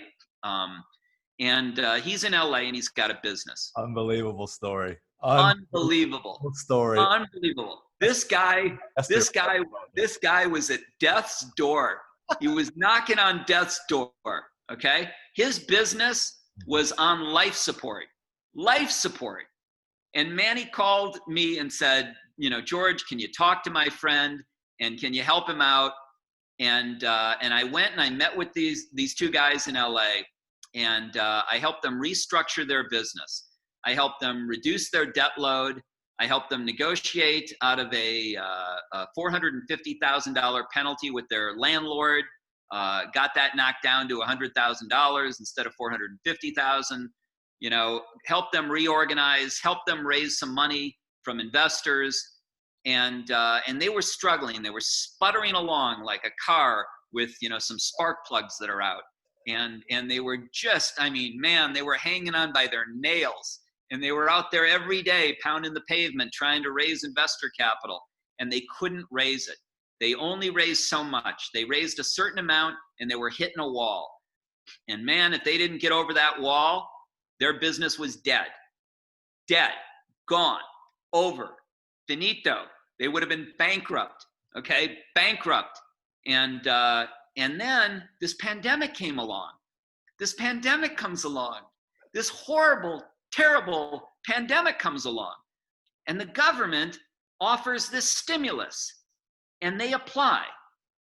And they get approved for a $500,000 loan at 3.5% interest. So now they have fuel for the car. They have fuel for the car.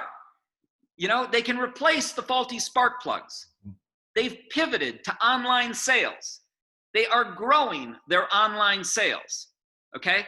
There is light. There is light at the end of their tunnel. They are resurrecting this business. And that resurrection would never have happened but for this pandemic. So it's an amazing story, isn't it? When I got the text message a couple mornings ago, I almost shit my pants. I was like, oh my gosh. Because it was about a day after they had announced that they stopped paying, they ran out of money. And I know he was telling me they had all their documents in, they were sitting by, and it looked like it was moving along. And then we talked yesterday for a long period of time. And he said that of all the people that he knows with businesses and that are part of his entrepreneur organization group, and looking at the data, if I'm saying this correctly, I think he said there was only maybe 6,000 loans that were issued. Yeah. And most of them were less than 300 grand, I think. Yeah. Maybe off 50 grand. So no, around 200 grand. 200 grand, correct. And they got $500,000. Yeah. And I said, no, but here's what I said to him. And this is my thoughts on it, because I love them, his best friend of mine. I've been with them and exploring this journey with them along the way. And I'm like, man, unbelievable. But I said, guys, you may not have done everything right.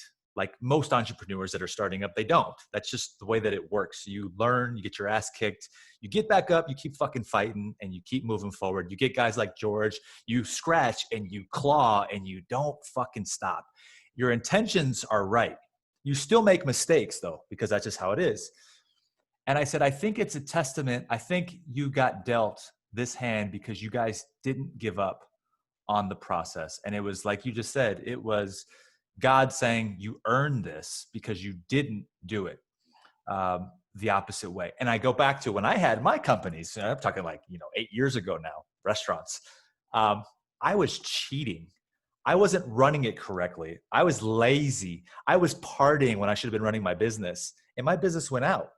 Right? If I would have applied for a loan, let's just say, assuming that the pandemic happened then, I probably wouldn't have got approved, and that would have been my fault because I didn't do the right things that were necessary. Now, there probably are folks out there that are doing the right things, but as an entrepreneur, I think that the actions that they've been taking to keep the good fight going were heavily responsible for them getting that loan. I mean, no doubt about it. And 100%. 100%. They could have just been more lax and not applied as quickly. Right. And they would not have gotten it. Correct. Because the money would have been gone. Mm-hmm. Right. So not only did they apply, but they were one of the first to apply. They had to be because out of that many people that are applying, tens of thousands, hundreds of thousands, and only 6,000 get the loan.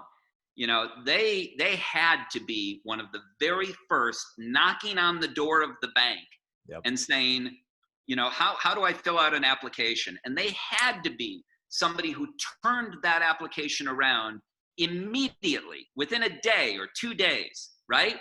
They had to be so all over this in order for this all to come together the way that it did.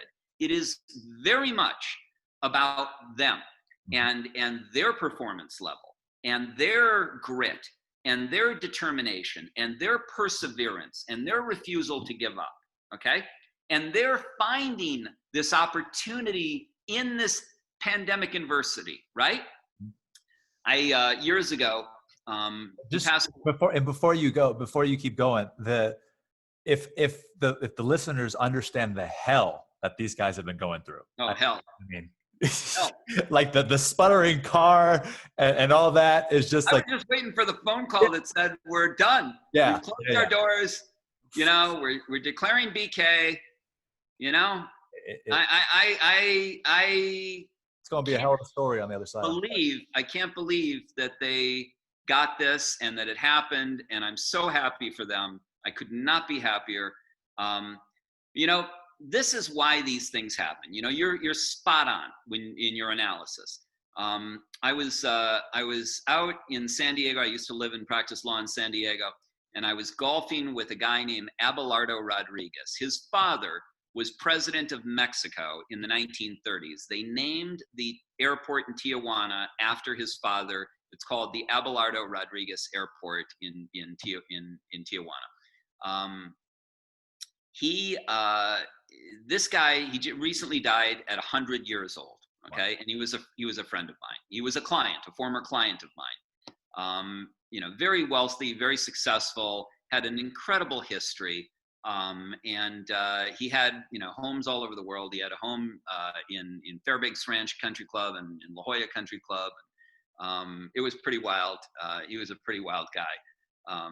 Anyway, he used to be friends with Bing Crosby and Desi Arnaz and Lucille Ball and all those old actors.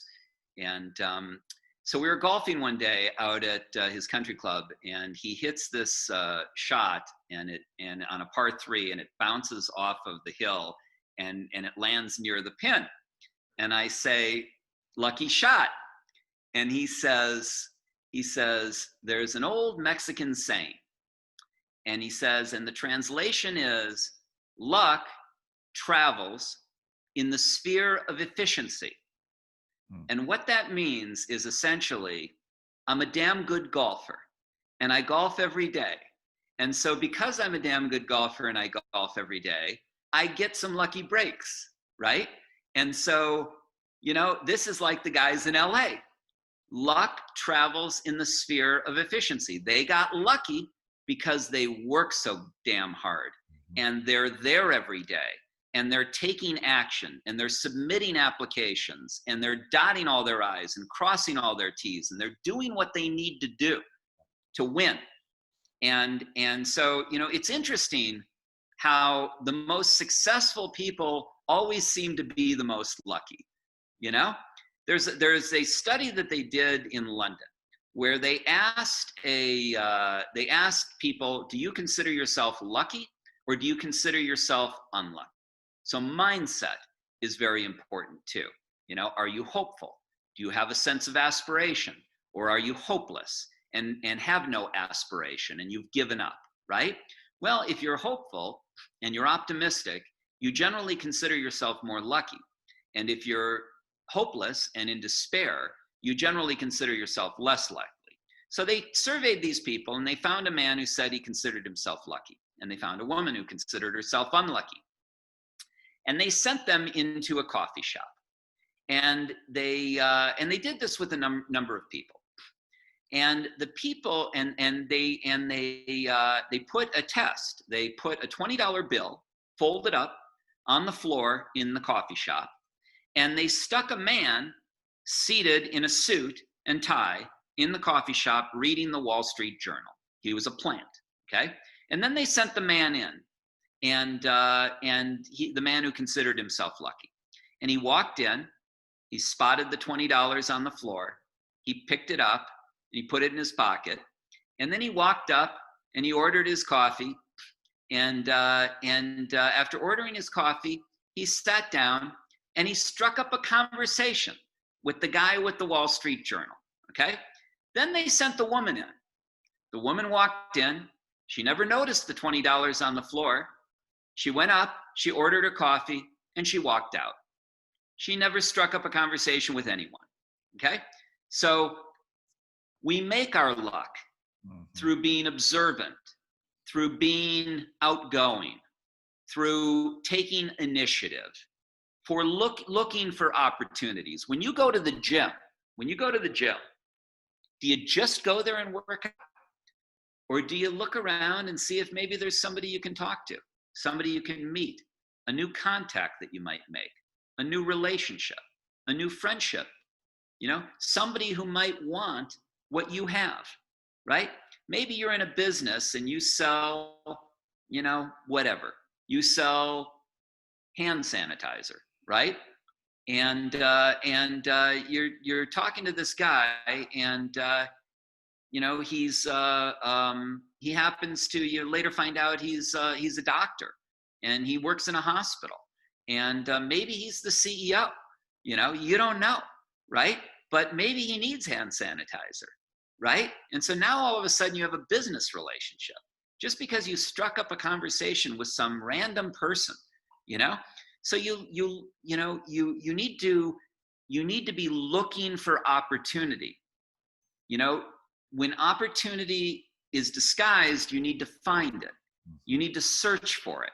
And when it knocks on your door, you need to recognize it and you need to accept it and embrace it, right? There's a little saying that I have, you know, knock, knock, who's there? Opportunity. Opportunity who? Opportunity lost. Oh. Opportunity gone. Okay? If you have to ask who, right, if you don't recognize the opportunity isn't necessarily going to announce itself to you. In fact, it normally doesn't.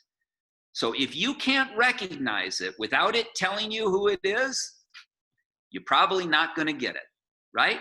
So you have to see it. You have to find it, okay? But if you're observant and if you're looking for it, you'll find it, okay? You'll find it time and time and time again, all the time, yeah, all right? One of the things that David and I have very frequent conversations talking about the same topic here, and we're always promoting and discussing growth and how to get better and having very candid conversations about what's really happening, how can we evolve. And even as I sit here and I observe what's happening right now, a couple things I've realized. One, like you always say, is that the only thing that I know for sure is that I know nothing at all, right? There's so many elements to life that actually, it's not that I know nothing at all. It's the only thing that I know for certain. The only thing that I know for certain is that there is a great deal that I do not know. Okay. Yeah. All right. And the man who thinks he knows everything This is Aristotle. The man who thinks he knows everything knows nothing at all. Right. Okay.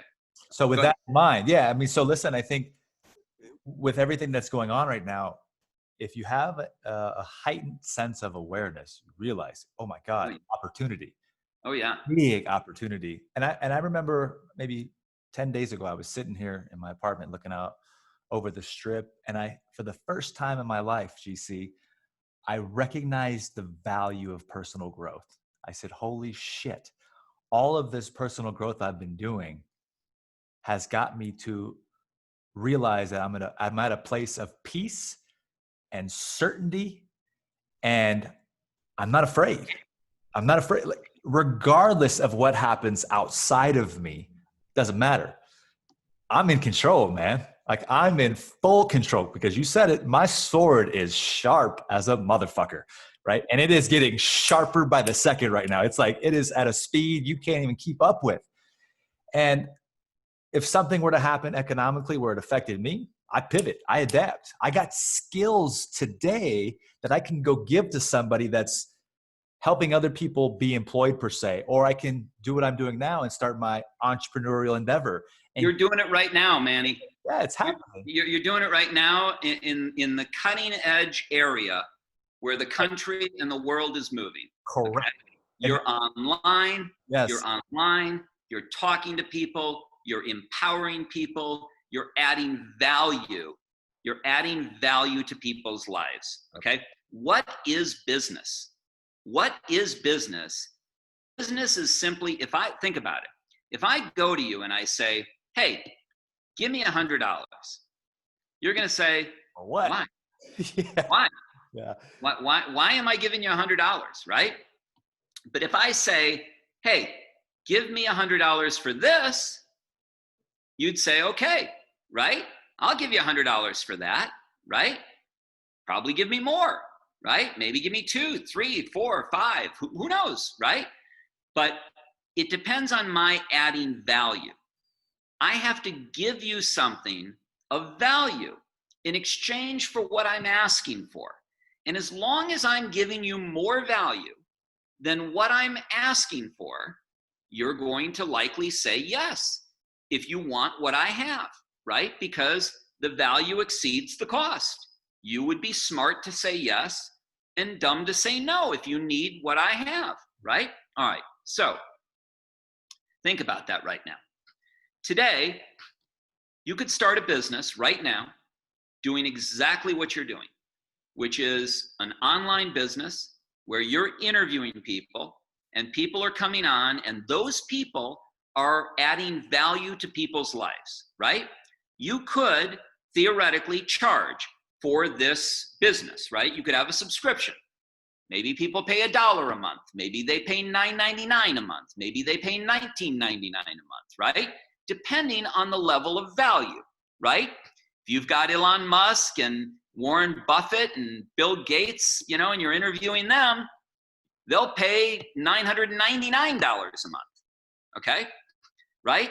So it's really, what are you delivering? What are you delivering and what is the value that you're delivering? And that determines what you can charge for it, and it determines what people will pay for it.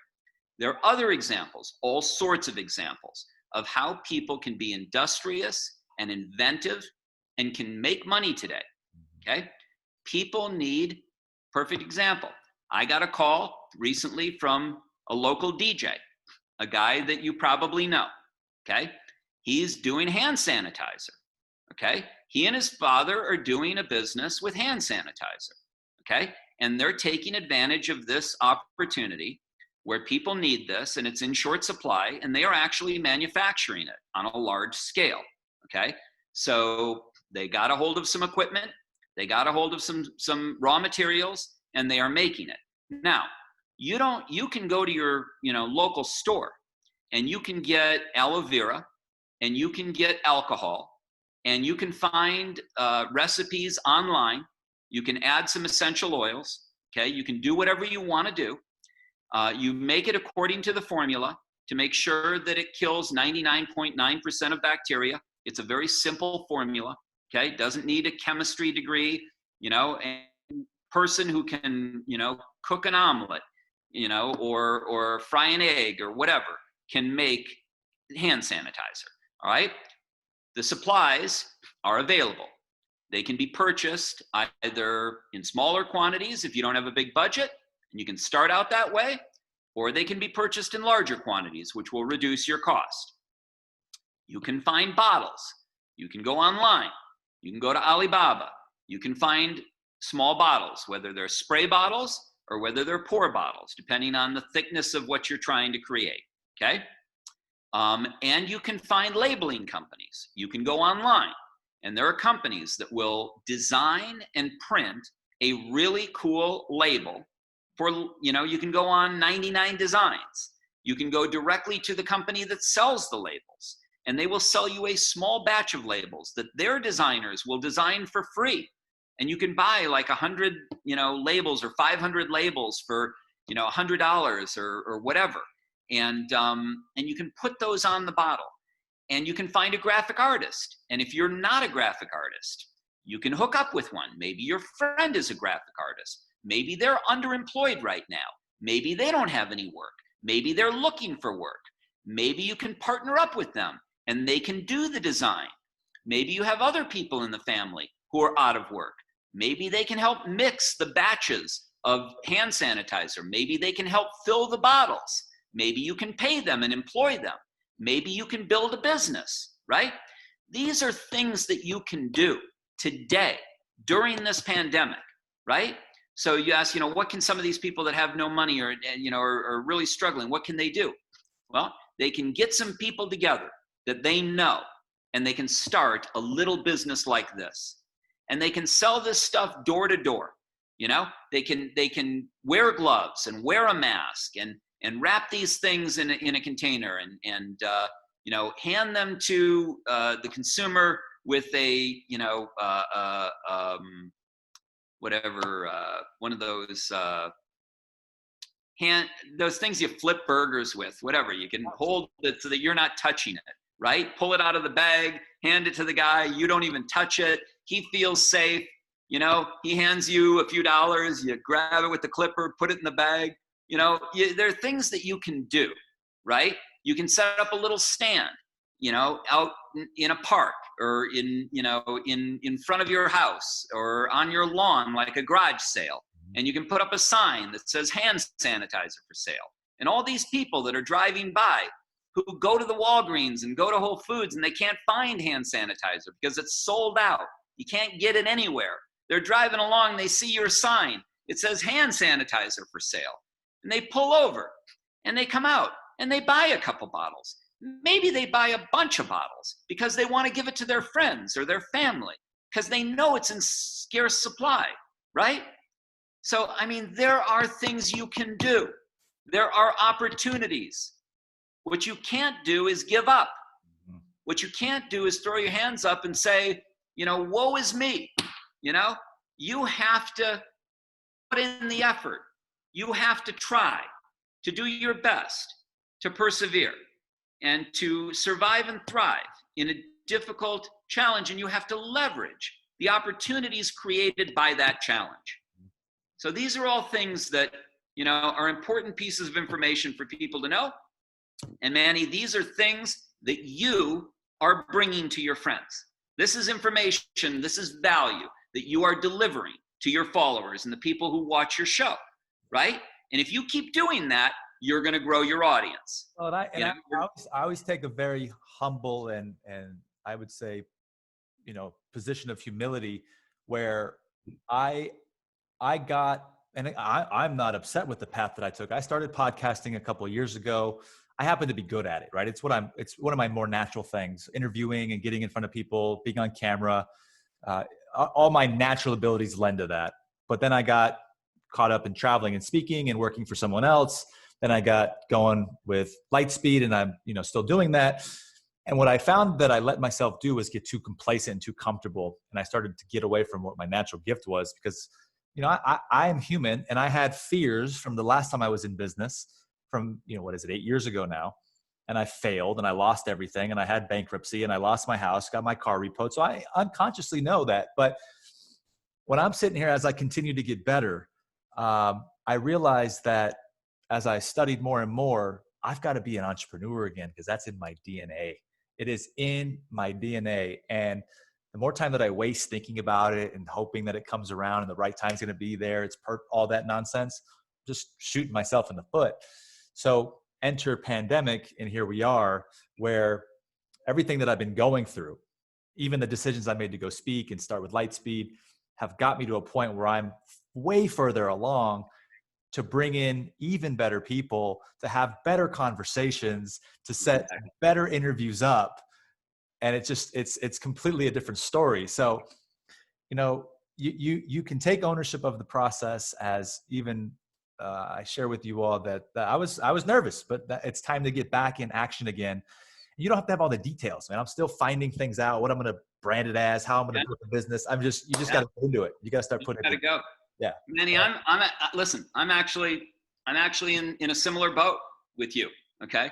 In that, look, I was the former Attorney General of Nevada, right?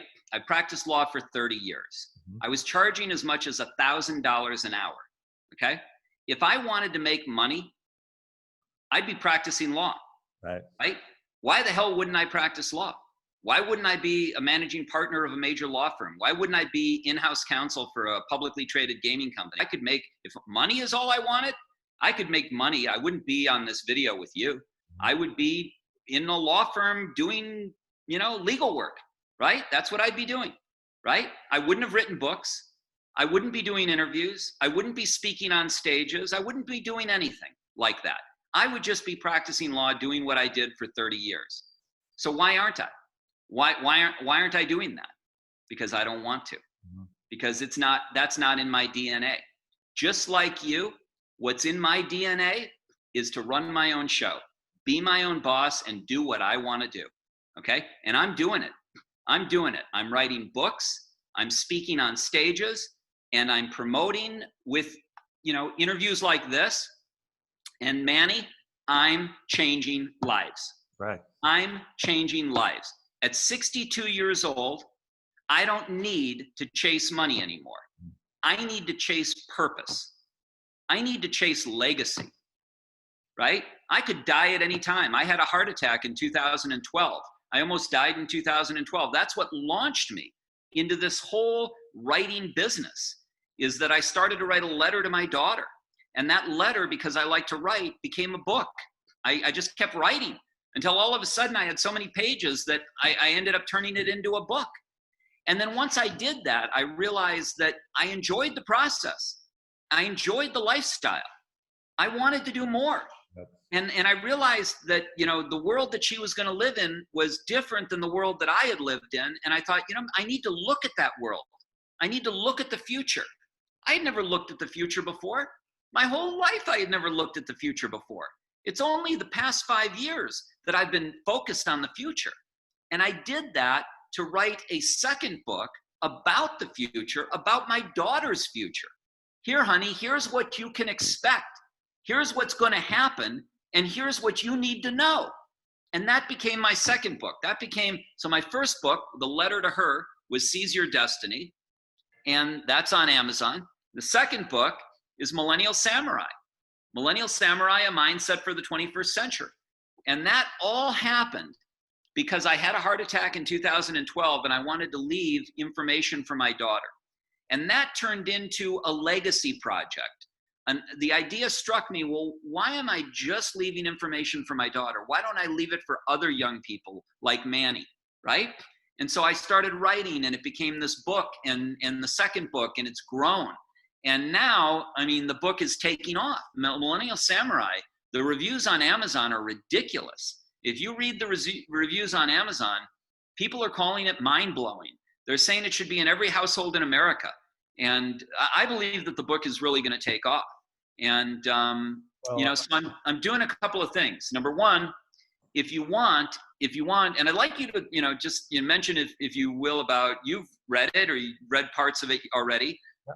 You can tell a little bit about your thoughts, but so if you want it on Amazon, you can go and it's $29, but I don't need you to pay $29. If you want it for free, Go to millennialsamurai.com and you can download the entire book for free. I'm giving away 1 million copies of this book for free. Okay, so just go to Millennial Samurai and download it for free. Okay, it will change your life. If you want to have something physical in your hands to read like this, and you can afford it, then go to Amazon and spend the $29 and have the book and have it physically and be able to read it in bed, be able to read it wherever you go. It is broken down into 182 chapters of bite-sized pieces of information and knowledge and wisdom that I have gathered through my research over the last 5 years. Every chapter is only 1 to 3 pages each. It's for the short attention span reader that we have all become, okay? We want things fast. We want them now. You don't need to read 200 pages on commitment to understand the basics and the importance of commitment. You don't need to read 200 pages on optimism or on character or on courage or on overcoming fear or on blockchain technology or artificial intelligence or genomic research. All of these things, you can get the essentials, the most critical information that you really need to empower you, to put you at a level where your knowledge is above 99% of the public. You can do that by reading this book and just reading these small chapters on each of these subjects. Learn about 3D printing. You don't have to spend tens of thousands of dollars anymore to make a model of your invention. You can do it on 3D printing, right? At a fraction of the cost and a fraction of the time. There are things called fab labs.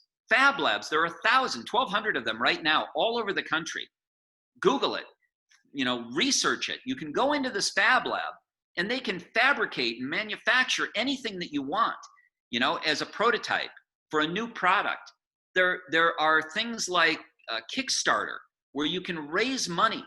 There are, crowdfunding platforms. There are book publishing. You can publish a book. You don't have to, you used to have to go out and hire a printer and print thousands of copies of your book. Now you just sit down on your laptop, you write the book and somebody does the layout for you. You hire somebody to do the layout for you, or you have a friend who knows, Word documents and they lay out the book for you. And then you download it on Amazon and Kindle Direct Publishing. You go to 99 Designs. 99 Designs did this cover, right? Cost me like $400. And they designed the cover. And now I've got a book. Now, if the book is good and people read it and they talk about it and they share it with their friends, then you'll sell copies. And if you can draw people to the website or you can draw people to Amazon and they like it, they'll buy it and they'll spread the word. The reason I'm giving away 1 million copies for free, A, I want to empower people, so I will empower 1 million people by doing that. And B, those 1 million people that read this book, they're going to talk about it. And when they talk about it, other people are going to want it, right? So it's going to help. It's going to help them and it's going to help me. It's a wonderful win-win, right? So there are things like this that you can do. I mean, I accept invitations to go on talk shows and to go on stages and to speak about this because I want to create awareness. I want to create awareness. If you don't know about the books, nobody's going to buy them, right? And so also for every book that I sell, I give a free book away. Why? Because I want it in more hands. I want more people reading it. I want it to change lives, all right? And it will change lives. So you can do the same thing. What's your experience that you can write about? Manny, you have a phenomenal experience. You've been through a lot, and there's wisdom there, and there's life experience there. And the way you think today is because of some of the things that happened to you, or things that, decisions and choices that you made yesterday that you realize are not the way to do it. So you're doing it differently, and you're doing it better, and you're doing it the right way. How you got there is an important story. right? And you could share that story. So one day I expect that you will write a book and you will talk about your experience. You know, when you become big and famous and everybody's watching your show, which will happen, and when that happens, you're going to write books about your experience. And I appreciate that because And I'm going to read them. I got back to that. I had, again, like I was just saying a few minutes ago, a couple things. One, I'm going to jump back to you, but I realized like I've not been sharing what I have, and that was like eating me alive. I'm like, dude, wait a second, like check yourself. Let's start getting it out there because it is good stuff. It is just great stuff. Fuck, I'd be a dummy to say anything opposite. Yeah. Great. And then with you, I am during this process. I have found that I'm wildly attracted to good leadership. It's few and far between nowadays. A lot of people that can be successful that makes them far from a great leader. And that I think is what has strengthened our relationship is that there's this give and take constantly that from the day that we met, where I came to you like a dude. We met. Well, I am, by the way. Yeah. Your initiative. Yeah. It was Exactly. your initiative. You were the guy in the coffee shop. Yep. Who sat down and talked to the other guy, but you even did more. Yeah. Well, I mean, I reached for those of you that don't know, I've talked about this, periodically when I tell people how I met George, but I reached out to him on Facebook and I said, hey, I'm back in town. This is when I got back off the road from traveling and speaking. I was back home in Vegas. I knew I was going to be staying for a while. And I wanted to get in contact with good people locally because I'm like, dude, I'm growing. I'm going upwards. And so I was like, who can I reach out to? I knew George because of a friend from a few years back. And then he had actually reached out to me on Facebook about, 9 months before that to send me a book. And so I was familiar to it. It was on my radar. So anyway, I reached out and he agreed to meet me at Starbucks on 215 and here in Vegas and Eastern. We sat down and we just started having a conversation, just started sharing stories. And I was getting ready to start working with Lightspeed, like right in that same week or two time frame. And then I was like, man, here's a guy that agreed to meet with me. How can I help him? I mean, I'm going to figure it out. I don't know what I have, but just, time, energy, effort. And then, I continued to develop the relationship. George came down to the office. He met with our team. He met our CEO, did a podcast. And, I just started to add more value. And then just over time, the relationship continued to develop. And I really started to understand how much you cared about helping people and how married to this mission you were. For guys like me, again, for the few people, again, like probably 3 total that have actually spent the time. If I call, you answer, or you call back, you'll spend an hour with me. If I've got some very pressing questions to help me grow, to get better at something, you spend the time. It's never an inconvenience. It's always, let's figure this out. And I've always tried to repay that to you. And so when I say that, the principles in this book, I've been around you a lot. We've had a lot of lunches, a lot of dinners. So, I mean, I embody every single one of these. Now, I know you're already mad at me because I didn't finish the whole book, but I know all the principles in the book because we've spent countless days and hours and even tried to put our own business together and explore a couple opportunities together. But what I do know is how effective these things are because you live them every day and you've taught them to me in one direct way or indirect way. And so I'm very familiar to the importance of them and the significance of what you're doing. And it has so much influenced who I am becoming and continue to become. A lot of what I have accomplished today, even having started to work with celebrities and develop that relationship capital, was largely in part due to you helping me learn how to negotiate better and becoming a better human being.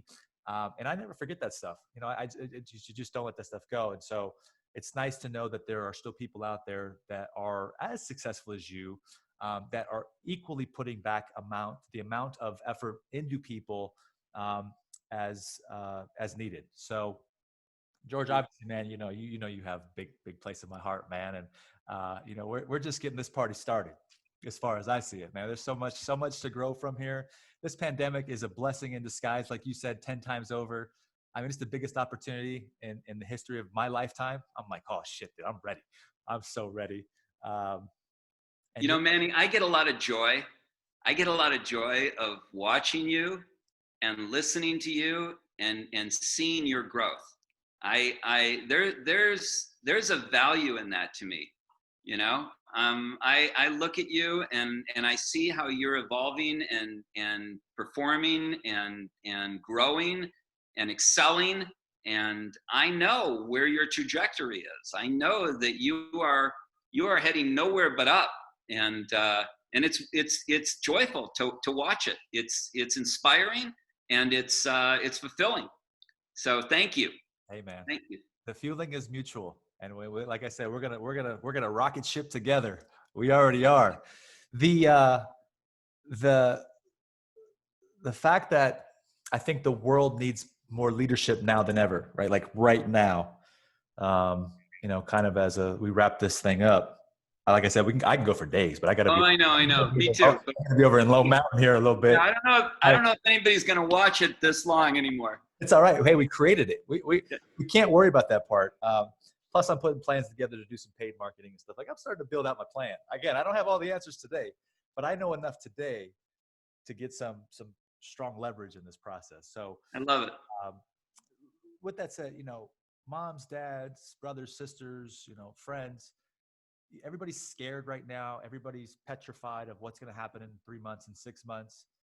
It's a really good time to step up and be strong and despite the fear, act in courage, right? And really become someone bigger, better, stronger, faster, and create a new identity. Because man, I tell you right now, it's a good time, but also for some people that haven't got here yet, it's a bad time. So I'm glad we're doing this, and I'm glad that there's so much to look forward to.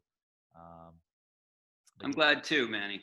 It's easier to withdraw and hide during times like these, instead of being out front and talking about things as weighty as the pandemic, and I'm taking risks in being out front and talking about these issues because not everybody agrees with what I'm saying.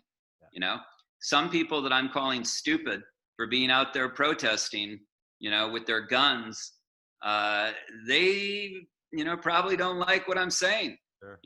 But hey, that's what leadership is all about, right? Leadership is not hiding from problems and it's not running from problems. It's running at problems. And it's trying to offer good guidance and direction. And it's leading people in the right direction, right? Instead of in the wrong direction. And that's what I'm trying to do. And I'm proud of it. And that's what I'm going to continue to try to do. You're doing it, man. I'm raising my hand. I've already told you. I mean, people will hear me shout this from the top of the mountains all the time. I mean, you've done it for me. And again, so many more millennial samurais are in production right now. Not only the book, I'm talking about human beings. Yeah, me too. Human beings. Yes.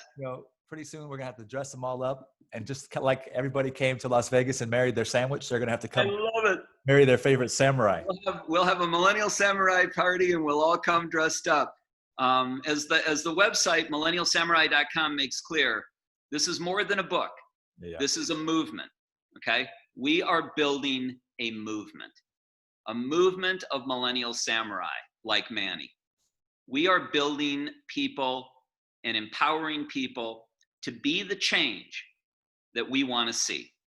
Okay, we're helping others. We are a community that helps other people. Join our community at millennialsamurai.com. Become a millennial samurai. I spoke to a group of inmates, prisoners, right? About 100 of them. And I had people coming up to me after the speech, and they said, I want to be a millennial samurai. Okay. Now these are guys, some of these guys may have spent like 30 years in prison. And, and I reached deep down and I tried to figure out what I needed to say to help them. And I spoke to them for about an hour and they loved it. And at the end, they wanted the book and they wanted to be a millennial samurai. So, this is the type of stuff that we need to be doing. Right? We need to be changing lives. I've spoken to classrooms, young people. I've spoken on the stage of the International Franchise Association to 4,000 people. I'm out there, Manny. I'm trying. I'm talking. I'm trying to change some lives here. You Yeah. know, as Attorney General, I represented 3 million people, and I want to represent 30 million. I want people all over the world that believe in this movement of helping others. That's what the movement's all about.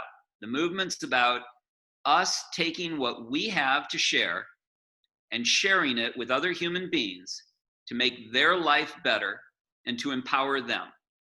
That's what I'm doing. That's what you're doing. And that's what we're going to keep doing. And that's what the Millennial Samurai movement is all about. And if you go to millennialsamurai.com, you can join the movement. There it is. All right, GC. Well, to finish this off, just like you said, from 3 million to 30 million. Yep. This is kind of a joke, but that would be a 10X. Which Yeah. other guy out there that goes by the name of Grant Cardone, that's called Uncle G. Now, let me tell you, folks, this guy that I'm talking to right now is the real Uncle GC. And that's a fact. Thank you, Manny. All right, Thank George, you're the man. I appreciate your time for this, bud. Great you. All time. right. Love you, man. Love you too, bud. Thank you.